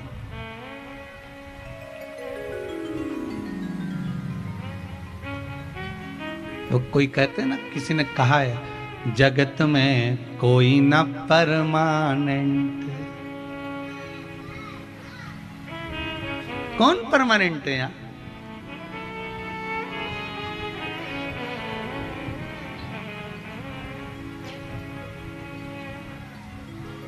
जगत में कोई न परमानेंट, राम का नाम लेते जाना, शिव का नाम लेते जाना, इस जीवन का क्या भरोसा। महाराज शिव पुराण कह रहे, छोड़ दिया अब अंधकासुर तप साधना कर कर कर रहे हैं कि मेरे प्राण न छूटे। तप करा, ब्रह्मा जी का वर प्राप्त करा। वर मांगो, क्या चाहिए अंधकासुर? अंधकासुर कहते हैं मेरे प्राण न छूटे, मैं मरूं ना, मेरे कभी मरना ही नहीं मुझको। ब्रह्मा जी बोले ऐसा तो कभी हो नहीं सकता कि तुम मरोगे नहीं, मरना तो पड़ेगा, इसके सिवाय तुम्हें जो कुछ मांगना हो तो मांग लो। इसके सिवाय अगर कुछ मांगना हो ना तो मुझे देने में दिक्कत नहीं है, मांग लो। कितना विद्वान था रावण, जिसने मांगा क्या था भगवान से? मुझे वर दीजिए। क्या वर? कभी मरूं ना, मेरे प्राण ना छूटे। रावण ने अपना शीश उतार उतार कर दे दिया अग्नि में, डालते गया डालते गया। आखिरी में भगवान को प्रसन्न होना पड़ा। ब्रह्मा जी ने कहा मांग क्या चाहिए? अमर कर दो मुझे, मरूं ना। भगवान ने कहा ऐसा नहीं हो सकता, कुछ तो दे दो। भगवान ने कहा मांग ले, क्या चाहिए? मेरी नाभि में अमृत दे दो। ठीक है, नाभि में अमृत रहेगा, बाण छोड़ा जाएगा, तेरी नाभि में लगेगा और तू मर जाएगा। मरना तो तुझे पड़ेगा, ये पक्का। तो रावण कहता है कि नाभि में अमृत दे दो, नाभि में बाण लगेगा तब मैं मरूंगा, तो नाभि में अमृत दे दो। ठीक है, ब्रह्मा जी ने कहा तथास्तु, दे दिया। रावण बोले अभी भी मेरे को जाना नहीं है वापिस, मुझे और कुछ भी मांगना। ब्रह्मा जी ने कहा क्या चाहिए बता? कि जो बाण मेरी नाभि में लगेगा वही बाण मुझे दे दो। भगवान ब्रह्मा जी ने अपना मुकुट उतारा और बाल खुजाकर सोचा, बताओ कितना चतुर है रे। अमृत भी मांग लिया और जो बाण तेरी नाभि में लगेगा वो बाण भी चाहिए। हाँ देव। ब्रह्मा जी ने कहा ले जा, और वो बाण रावण को दिया। रावण वो बाण को लेकर चले गया। अब विभीषण कह रहे हैं मेरे भाई की नाभि में अमृत है, भगवान ने छोड़ा तो मरे ही नहीं, ये तो वापिस जिंदा हो गया। इतने में लक्ष्मण जी विभीषण के पास गए। विभीषण से कहा कि अरे विभीषण इधर आ, तू रावण की साइड है कि हमारी साइड है? विभीषण बोला मैं आप ही की साइड हूं प्रभु, बताओ क्या बात है। तो ये मरता क्यों नहीं, मरे क्यों नहीं है? ये मर क्यों नहीं रहा? तो विभीषण बोला मुझे जहां तक मालूम है कि नाभि में अमृत है और नाभि का अमृत सूखेगा। ये ब्रह्मा जी ने कहा था नाभि में बाण पड़ेगा, अमृत सूखेगा, ये रावण मरेगा। तो हमारे भाई राम ने 50 बाण मार दिए, मरता क्यों नहीं है ये? तो इतने में तरफ हनुमान जी की ओर लक्ष्मण जी ने देखा। लक्ष्मण जी ने हनुमान जी को देखा। हनुमान जी समझ गए जरूर कोई दाल में काला है। हनुमान जी पहुंच गए, एक ब्राह्मण का रूप रखकर ज्योतिषी बनकर लंका में पहुंच गए। लंका में गए तो लंका की जितनी माताएं थी सबका हाथ देख देख के बताते रहे, तुम्हारे यहाँ एक बंदर आया था, उसने आग लगाई थी, उसने ऐसा किया था, उसने वैसा किया था। हनुमान जी सबकी भाग्य बताते जाए, बताते बताते मंदोदरी के पास खबर पहुंच गई, एक विद्वान ब्राह्मण आया है।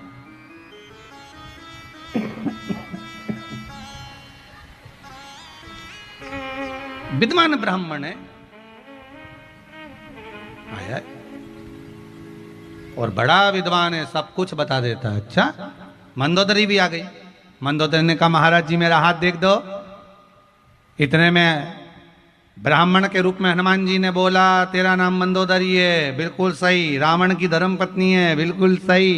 इतने बेटे, बिल्कुल सही। उनमें से इतने मर गए, बिल्कुल सही। तेरा पति भी युद्ध के मैदान में गया है, बिल्कुल सही।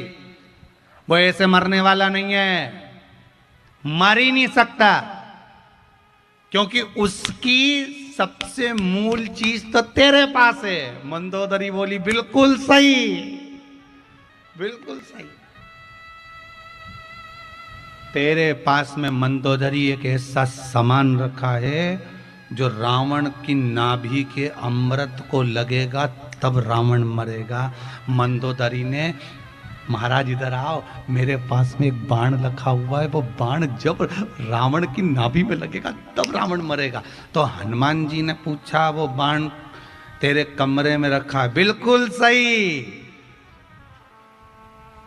हनुमान जी बोले वो बाण तेरे कमरे में, पूजन वाले कमरे में रखा? बिल्कुल नहीं।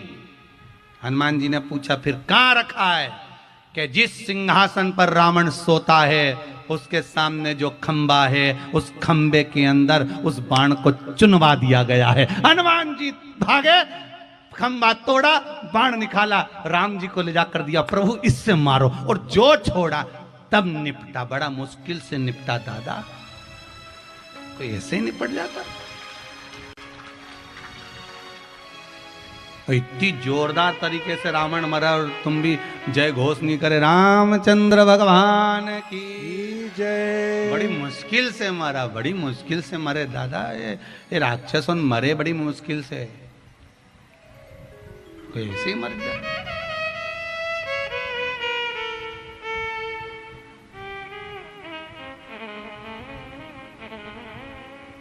वो बाण छोड़ा गया। मतलब ये निश्चित है कि मरना सभी को है, चाहे कोई भी हो। देखो तुम चाहे बादाम खाओगे तो भी मरोगे, नहीं खाओगे तो भी मरोगे, ठीक है। रोटी खाओगे तो भी मरोगे, नहीं खाओगे तो भी मरोगे, मरना तो है।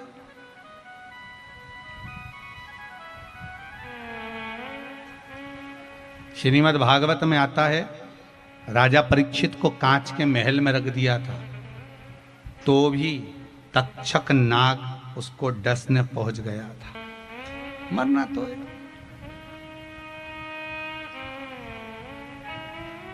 मृत्यु निश्चित है।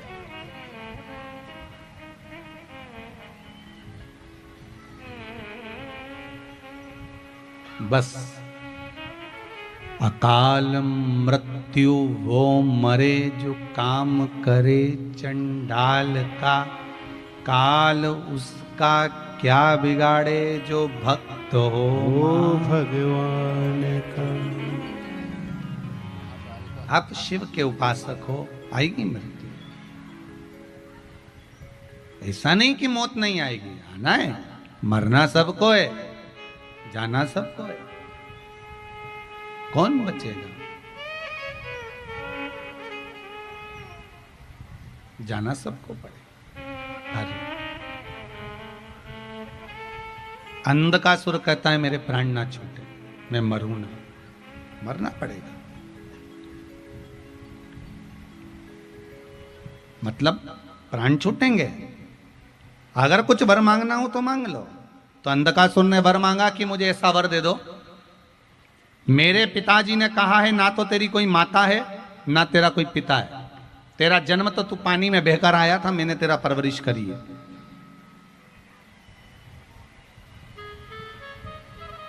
ना माता ना पिता,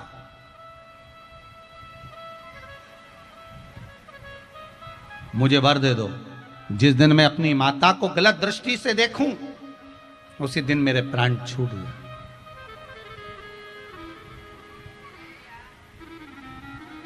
जिस दिन मैं अपनी माता को गलत दृष्टि से देखूं उस दिन मेरे प्राण छूटे। ब्रह्मा जी ने कह दिया तथास्तु। इतने में अंधकासुर को समझ जाना था कि तथास्तु बोला है मतलब मेरे माता पिता जरूर होंगे, पक्का है, फिक्स है कि माता पिता है, ये पक्का। अब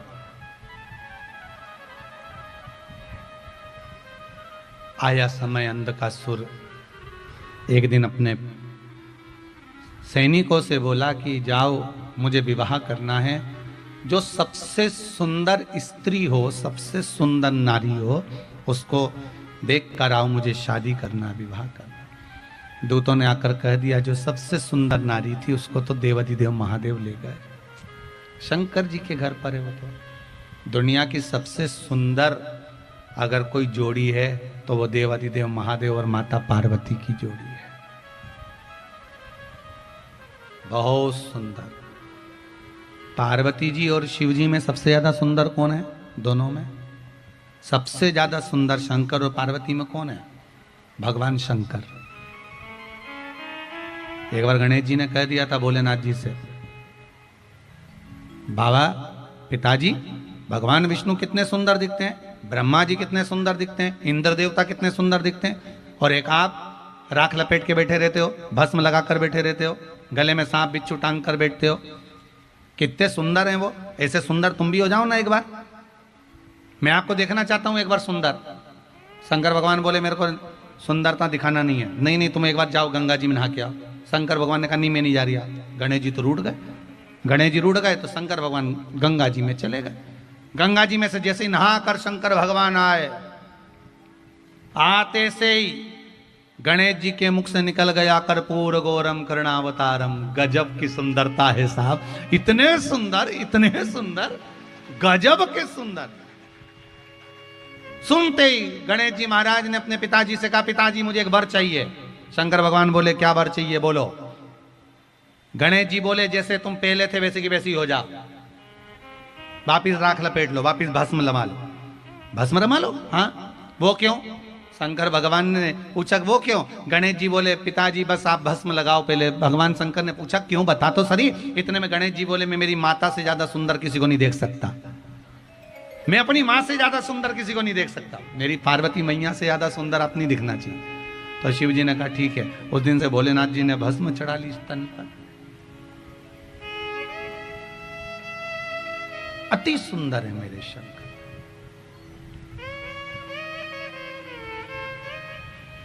बहुत सुंदर। उनके सुंदर स्वरूप ही इतना सुंदर है। वो कहे मेरा भोला गुलाब को फूल, गोरा मैया कुसुम कली। भोला रहवे काशी नगरिया, भोला रहवे काशी नगरिया। मैया गौरा मैया मंगला गया जी बिहार। मंगला मैया कहाँ रहती है? अरे जम के तो बोलो, यही गया बिहार।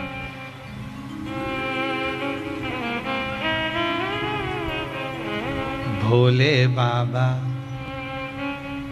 गुलाब को फूल, गोरा मैया कुसुम कली।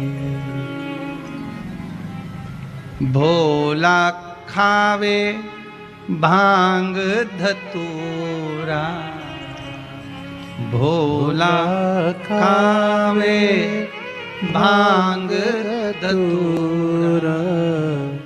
गौरा खावे हलवा और पूरी, के गोरा मैया कुसुम कली। मेरा भोला गुलाब को फूल, गोरा मैया कुसुम कली। सुंदर है मेरे शिव, इसीलिए कहते सत्यम शिवम सुंदर। बाबा ने कहा जो सुंदर है वो तो शिव ले गए। अगर पार्वती इतनी सुंदर है, अंधकासुर कहता है तो मैं उसको अपना बनाऊंगा। कहां है पार्वती? हिमालय पर। चलो कैलाश पर। जो जाकर देखा माता पार्वती जी की सुंदरता को, अंधकासुर ने आवाज लगाई यार ये सुंदर नारी, मैं तुझे अपना बनाना चाहता हूं। माता पार्वती के नैनों से अश्रु बहने लगे। मां की आंखों से आंसू बह रहे।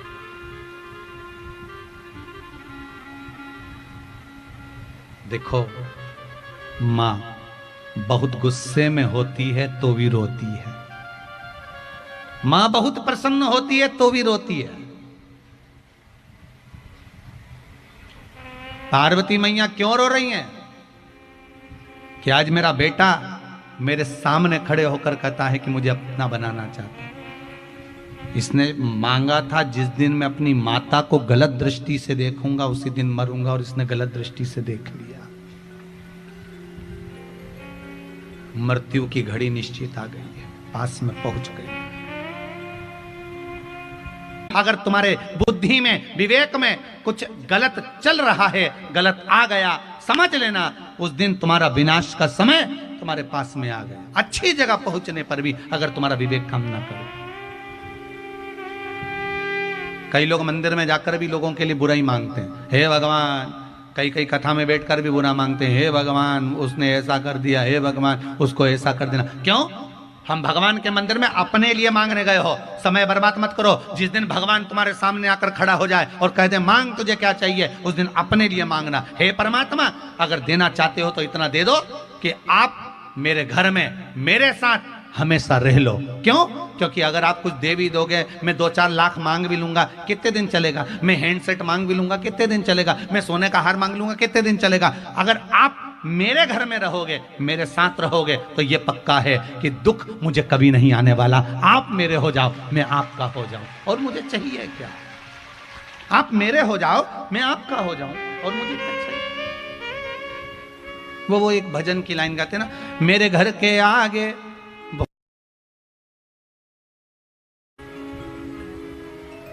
दुनिया के लोग कहें कि तुझे इतनी बड़ी समस्या, इतना बड़ा दुख है, इतना कष्ट है, तो एक बात जरूर कहना, अगर समस्या निकट है, अगर समस्या विकट है, समस्या बेकार है, विकट है, तो चिंता मत करना, वो भी मेरे निकट है, मेरे पास में, मेरे करीब में है, मुझे दुख नहीं आ सकता। ये जानती हूं। मैंने शंकर की कथा सुनी है, मैंने शिव महापुराण की कथा का रसस्वादन करा है, मैंने 7 दिन बैठकर कथा को श्रवण करा है। मुझे शंकर कभी धोखा देगा ही नहीं। दुनिया के सब धोखा दे सकते हैं, पर शंभू नहीं दे सकता, शंकर नहीं दे सकता। वो मेरे साथ, वो मेरे करीब में, मुझसे दूर नहीं मेरा शंकर।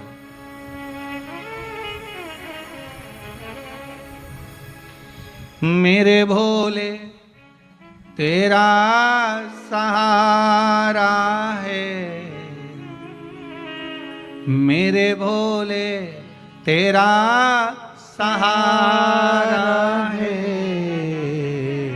मेरी नैया का तो किनारा है, मेरी नैया का तो किनारा है।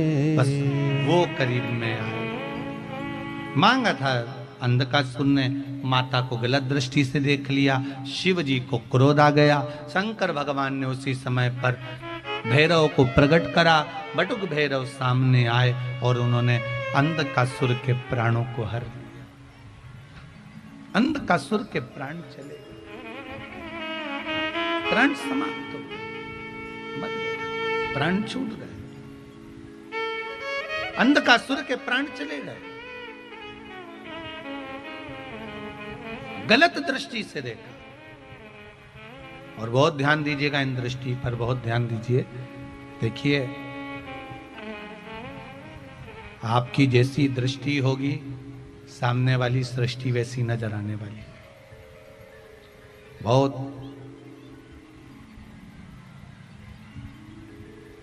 दृष्टि से सृष्टि है।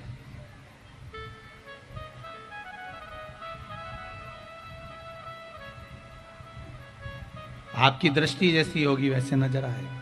चोर को चोर नजर आता है, साहूकार को साहूकार, बेईमान को बेईमान, ईमानदार को ईमानदार, धर्मात्मा को धर्मात्मा, पुण्यात्मा को पुण्यात्मा, सत्कर्मी को सत्कर्मी, पापी को पापी। आपकी दृष्टि जैसी होगी, सामने की सृष्टि वैसी नजर आएगी।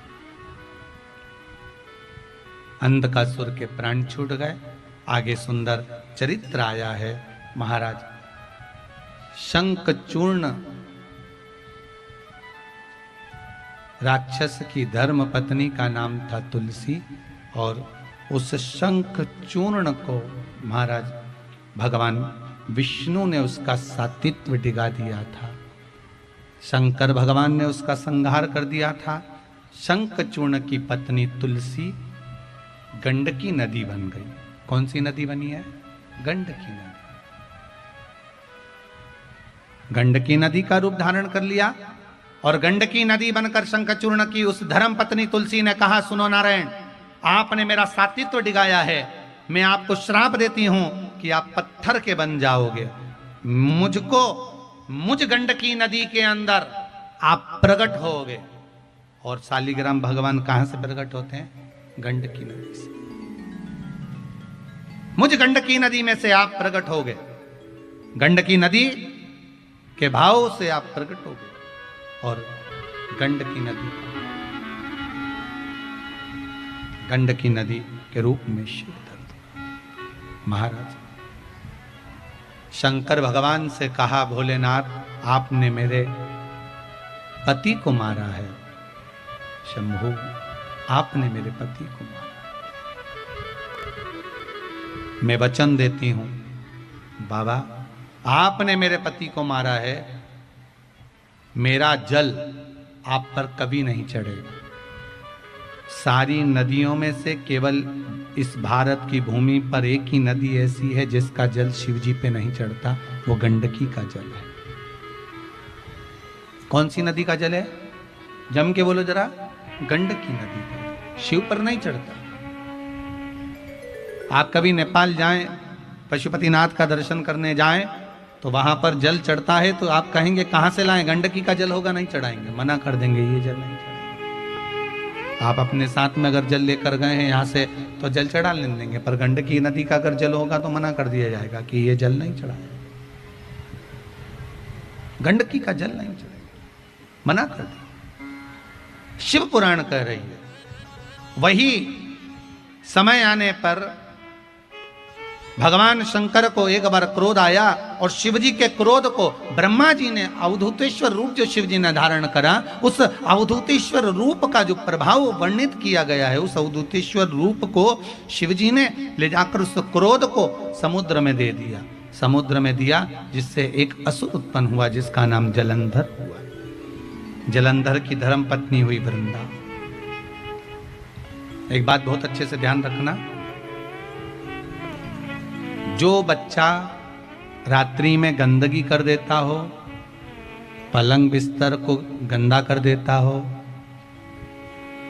सुसु कर देता हो, या रात्रि के समय पर बच्चा एकदम चमक जाता हो, या जिस व्यक्ति को रात्रि में भय लगता हो, भय लग रहा हो, आपको पहले भी कहा है कि अगर रात को नींद ना आए तो रात्रि को नींद की गोली खाकर सोने की जरूरत नहीं है। केवल शंकर भगवान की 5 लड़कियों का नाम लीजिए, पलंग पर बैठो, हाथ में थोड़ा सा जल लो, जया जल पी लीजिए, विषहरा, शामली बारी, दौतली और देव, शंकर की जो 5 लड़कियां हैं, भगवान शंकर की 5 लड़कियों का नाम लेकर आचमन कर कर सो जाइए। आपको टेबलेट खाने की जरूरत नहीं पड़ेगी, नींद की गोली खाने की जरूरत नहीं पड़ेगी, चक नींद से। शिव जी की 5 बेटियां।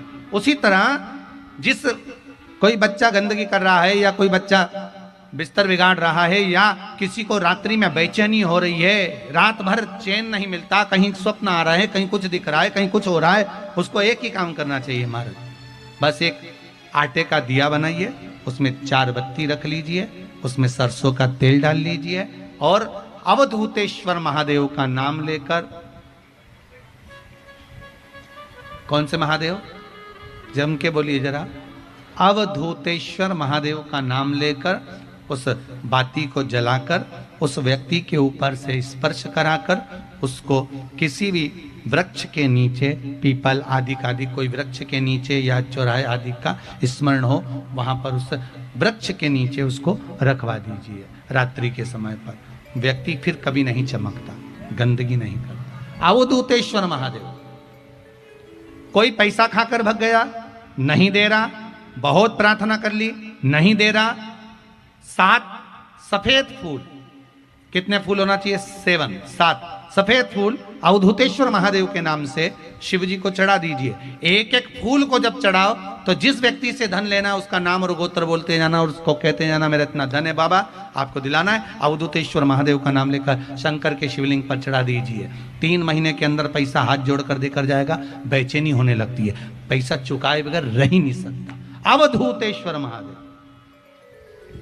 कौन से महादेव हैं? अवधूतेश्वर, शिव का एक नाम है।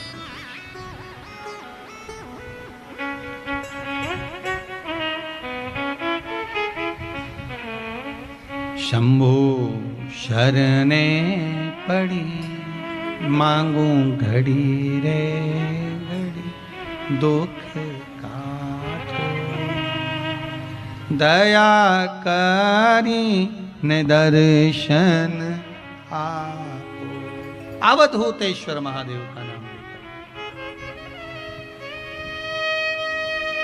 सुख देने वाले हैं। महाराज जलंधर की उत्पत्ति हो गई। वृंदा जिनकी पत्नी है, और ये वृंदा अगर जलंधर राक्षस प्रवृत्ति का है तो वृंदा राक्षस के घर की बेटी जरूर है, पर इसकी भक्ति भगवान नारायण में जुड़ी हुई है। ये भगवान की अविरल भक्ति में डूबी रहती है, ये भगवान के अविरल भजन में डूबी रहती है। बहुत सुंदर बात कही है महाराज। परिवार में सब तरह के लोग रहेंगे, किसी का मन कथा में लगेगा, किसी का नहीं लगेगा। कोई भजन में लगेगा, कोई नहीं लगेगा। कोई भगवान के सत्संग से जुड़ेगा, नहीं जुड़ेगा। कोई का मन है, कोई का मन नहीं। अभी सीहोर वाली कथा में कहा था, आप लोगों ने सुना होगा कि मिस्त्री जो होता है ना, छत बनाने वाला जो मिस्त्री होता है, मकान बनाने वाला जो मिस्त्री होता है, वो दो तरह का होता है। एक मिस्त्री छत को एकदम सीधी रख देता है तो उसका पानी नहीं निकलता। निकलता है क्या पानी? नहीं निकलेगा, तो झाड़ू से झाड़ झाड़ के पानी को निकालना पड़ेगा। और एक मिस्त्री ऐसा होता है, छत एकदम स्लोप में रखेगा, पानी डाला नीचे चले गया। कहीं कहीं की बाथरूम में, कहीं कहीं की बाथरूम के अंदर पानी जमा ही रहता है, वो निकलता ही नहीं है। फिर उसको झाड़ू से झाड़ो, वाइपर से निकालो। सही है कि गलत है? और कहीं कहीं की बाथरूम ऐसी, पानी कहीं पे भी डाल दो, सीधे पाइप में जाएगा और बाहर निकल कर चले जाएगा। हो, दो तरह के लोग भगवान ने पैदा करे हैं। भगवान भी बहुत बड़ा मिस्त्री है, उसको भी मालूम है। उसने दो तरह के लोगों को पैदा करा। एक वो जो कहीं कथा हुई, सत्संग हुआ, भजन हुआ, कीर्तन हुआ, सत्य से कथा में चले जाता है, उसका ढाल में रहता है, तुरंत चले गया। और कहीं कहीं का लोग ऐसा रहता है कि झाड़ू से झाड़ झाड़ के भेजना पड़ता है। कथा हो रही, चलो, कथा हो रही, चलो, झाड़ू से झाड़ो, तब जाकर ये निकलते हैं। चलो कथा हो रही है, फोन लगाओ, कथा हो रही है, आओ साहब कथा हो रही है। मतलब इनको झाड़ू से झाड़ झाड़ के पानी को निकालना पड़ता है कि चल कथा में चल, चल कथा में चल, चल सत्संग में चल।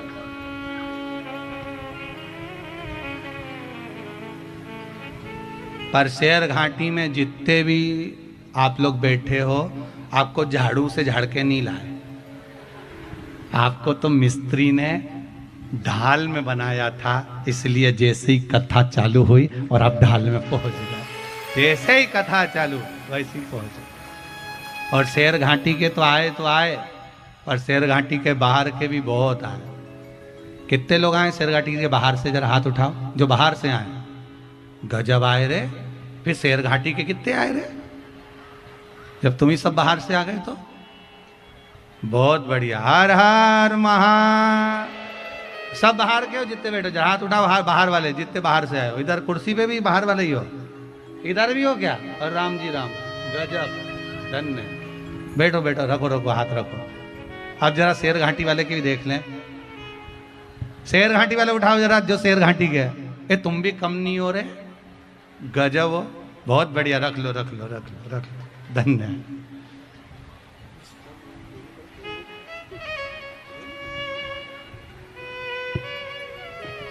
बढ़िया, बहुत बढ़िया।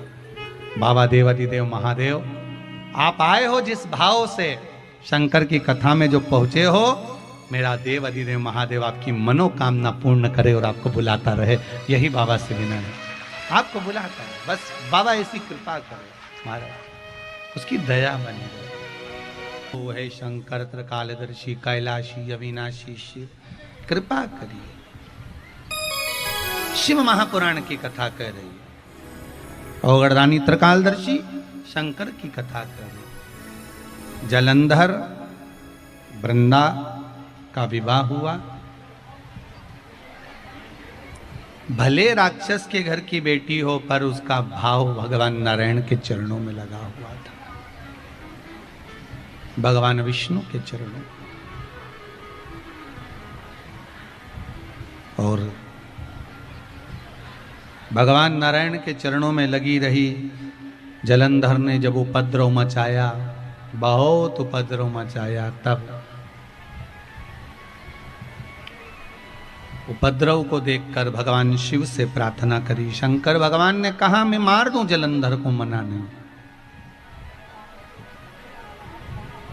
जलंधर को मारने की कोई बड़ी बात नहीं है, मार सकते हैं, पर दिक्कत केवल इतनी सी है कि वृंदा का सातित्व तो बड़ा प्रबल है।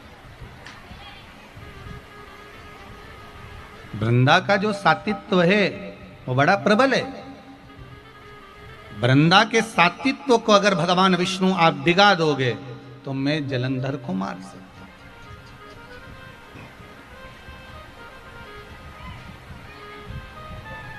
वृंदा के सातित्व को अगर डिगाया जाए तो फिर भगवान विष्णु ने कहा ठीक है। भगवान नारायण वृंदा के कक्ष में पहुंच गए और भगवान विष्णु वृंदा के कक्ष में पहुंचे, भवन में पहुंचे, जलंधर का रूप रखकर पहुंचे। जलंधर भगवान शिव के साथ युद्ध करने गया और भगवान विष्णु जलंधर का रूप रखकर वृंदा के कमरे में, कक्ष में, भवन में पहुंच गए,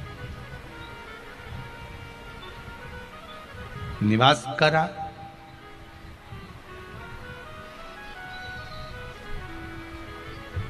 एक नारी का सातित्व बड़ा प्रबल होता है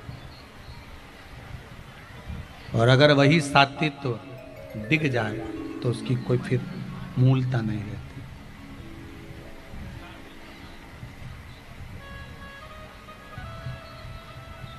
पति को परमेश्वर कहते हैं। क्या कहते हैं? जम के बोलो जरा। परमेश्वर। पति परमेश्वर कब रहता है, कब कहलाता है? जब उसकी पत्नी और उसके बच्चे उसके कहने पर चलें तो समझ लो कि पति परमेश्वर है। और अगर पूरी दुनिया में उसकी चले, पूरे नगर में उसकी चले, पूरे गांव में उसकी चले और उसकी उसके घर में पत्नी और बच्चों पे ही नहीं चले तो समझ लेना ये परमेश्वर। फालतू की बात है। पति परमेश्वर जब कहलाता है जब उसके पत्नी उसके कहने पर चल रही हो, उसका पुत्र, उसकी पुत्रियां, उसके बच्चे उसके कहने पर चल रहे। और नारी का सातित्व भी तभी तक रहता है जब तक वो अपने पति के अनुकूल चले, कहने पर चले।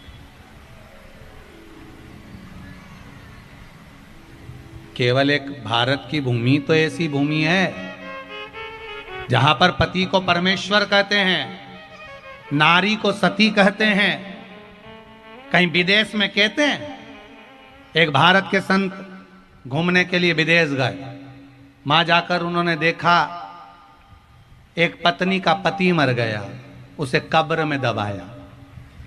पत्नी पति की कब्र पे बैठकर, पास में बैठकर पति की कब्र पे पंखा कर रही थी। पति मर गया, पति की कब्र पर पंखा कर रही है। भारत के संत को लगा बताओ कितनी गजब नारी है ये, तो हमारी भारत की नारी से भी बड़ी नारी है। हमारी भारत की नारी तो पति के साथ सती हो जाती थी, पर ये तो उससे भी बड़ी है जो पति मर गया तो मरे हुए पति को कब्र पर क्या कर रही है? जम के बोलो, पंखा कर रही है। ये तो भारत की नारी से भी बड़ी नारी है। संत ने हाथ जोड़कर निवेदन करके पूछा, मां ये बताओ कि हमारे भारत की नारी तो प्रथम गिनती में आती है, पति के साथ सती हो जाती है, पर तुम तो उससे भी बड़ी हो, पति की कब्र पर पंखा कर रही हो, तुम उससे भी बड़ी हो, मैं तो आपको नमन करता हूं। इतने में वो नारी बोली, महाराज फालतू की बात मत कहना, हमारे विदेश में ऐसी रीति है जब तक पति की कब्र नहीं सूखती तब तक हम दूसरी शादी नहीं कर सकते हैं, इसलिए पंखा कर कर कर सुखाया।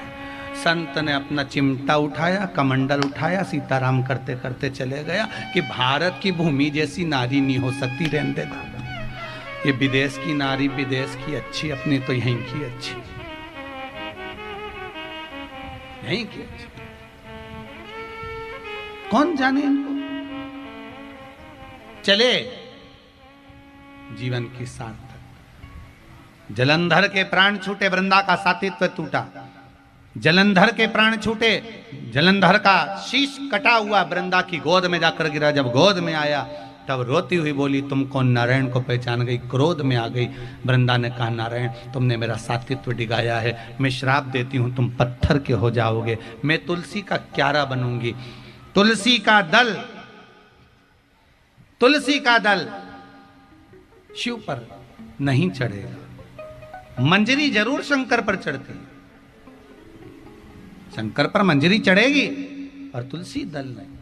और तुलसी दल भगवान शंकर पर केवल एक दिन, बैकुंठ चतुर्दशी का दिन, आज का बैकुंठ चतुर्दशी का दिन, केवल एक दिन रात्रि को 12 बजे से 4 बजे के बीच में तुलसी का दल शंकर भगवान पर चढ़ता है और बेलपत्र भगवान श्री हरि नारायण को, ठाकुर जी को चढ़ती है।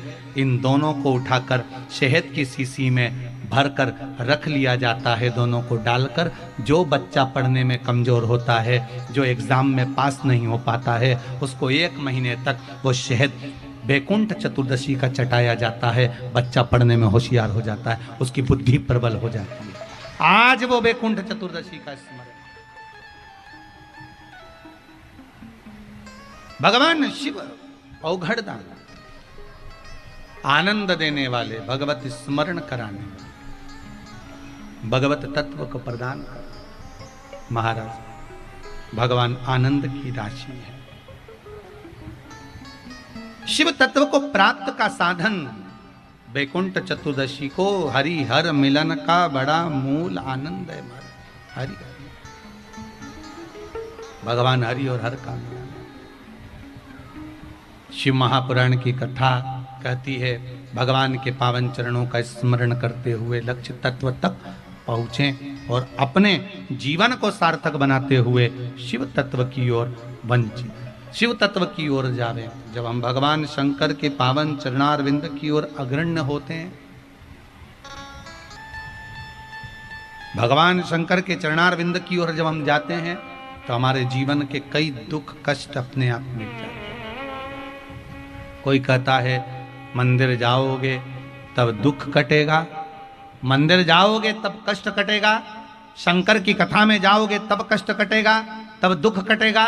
शिव महापुराण की कथा कहती है, तुम्हारे मन में जिस दिन मंदिर जाने का भाव प्रकट हो गया शंकर जी के, जिस दिन तुम्हारे मन में शिव महापुराण में जाने का भाव प्रकट हो गया, समझ लेना दुख उसी दिन से कटना प्रारंभ हो गया। क्योंकि हम भले ना पहुंचे पर हमारा मन वहां तक पहुंच गया। हम भले ना पहुंचे,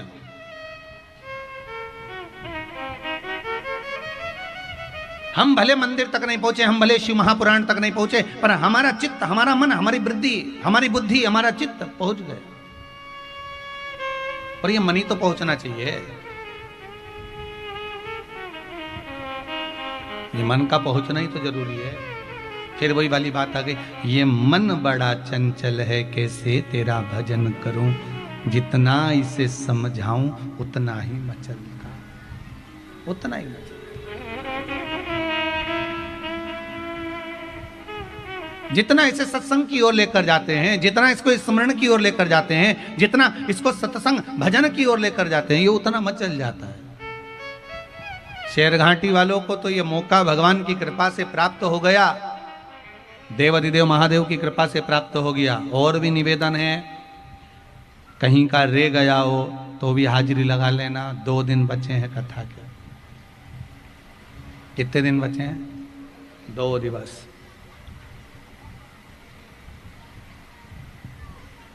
और कितनी प्रसन्नता की बात है कि बाबा देवाधिदेव महादेव की कथा इस मानव शरीर के द्वारा प्राप्त हो रही है, श्रवण करने का मौका मिल रहा है। उसको अपने जीवन में उतारिए।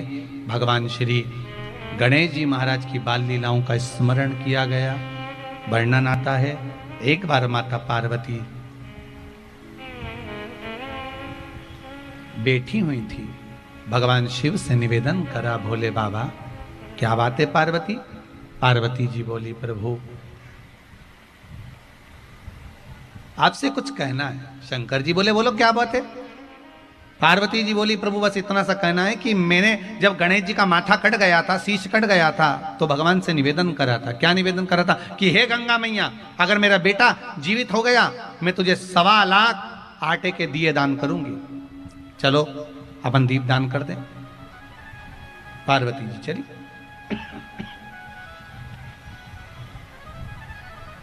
सवा लाख आटे के दिए बना लिए, गणेश जी को साथ में ले लिया। गंगा जी के घाट पर पहुंच गई पार्वती जी।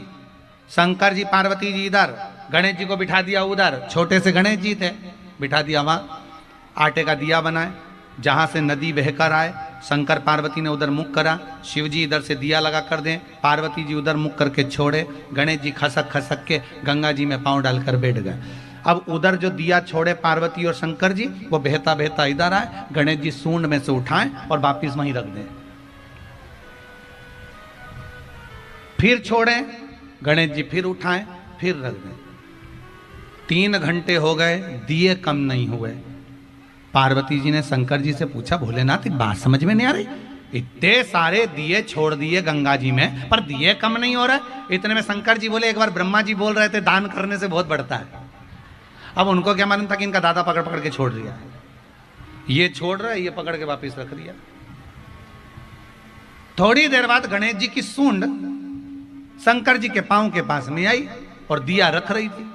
शंकर जी समझ गए इसी ने करा है। शंकर जी ने पार्वती से कहा, देख तू दिए छोड़ रही है, ये दिए पकड़ रहा है। इतने में पार्वती जी शंकर जी के पास में से उठकर गई और गणेश जी से जाकर कहा, रे गणेश एक बात बता रे बेटा, ये तू क्या कर रहा है? गणेश जी बोले, माँ सारे के सारे बहकर जा रहे थे, मैंने सबको पकड़ पकड़ के किनारा दे दिया। इतने में पार्वती जी बोली, रे गणेश तो किस किस को पकड़ कर किनारा देगा? संसार सागर में तो ना जाने कितने बहकर जा रहे हैं। इतने में गणेश जी बोले, माँ जो एक बार शिव महापुराण की कथा में चले जाएगा उसका हाथ पकड़कर किनारा दे दूंगा, तो चिंता मत करना माँ। एक बार हाथ पकड़ा और किनारा प्रदान कर दूंगा। ऐसी है शिव महापुराण की कथा। ऐसे मेरे गणेश जी महाराज पधार रहे हैं। जोरदार ताली बजाकर गणेश जी का स्वागत करें और भाव भक्ति से गणेश जी महाराज का आनंद प्राप्त करें। बोल गणेश जी महाराज की। सभी लोग बैठे रहिए, सभी लोग बैठे रहो। गणेश जी विधि के दाता गजानन तुम्हें सबसे पहले हमारा नमस्कार है। रिद्धि सिद्धि के दाता गजानन तुम्हें सबसे पहले हमारा नमस्कार है। सबसे पहले हमारा नमस्कार है। सबसे पहले हमारा नमस्कार है। सबसे पहले हमारा नमस्कार है। सबसे पहले हमारा नमस्कार है। रिद्धि सिद्धि के दाता गजानन तुम्हें सबसे पहले हमारा नमस्कार है। रिद्धि सिद्धि के दाता गजानन तुम्हें सबसे पहले हमारा नमस्कार है। बोल श्री गणेश जी महाराज की जय। हर हर महा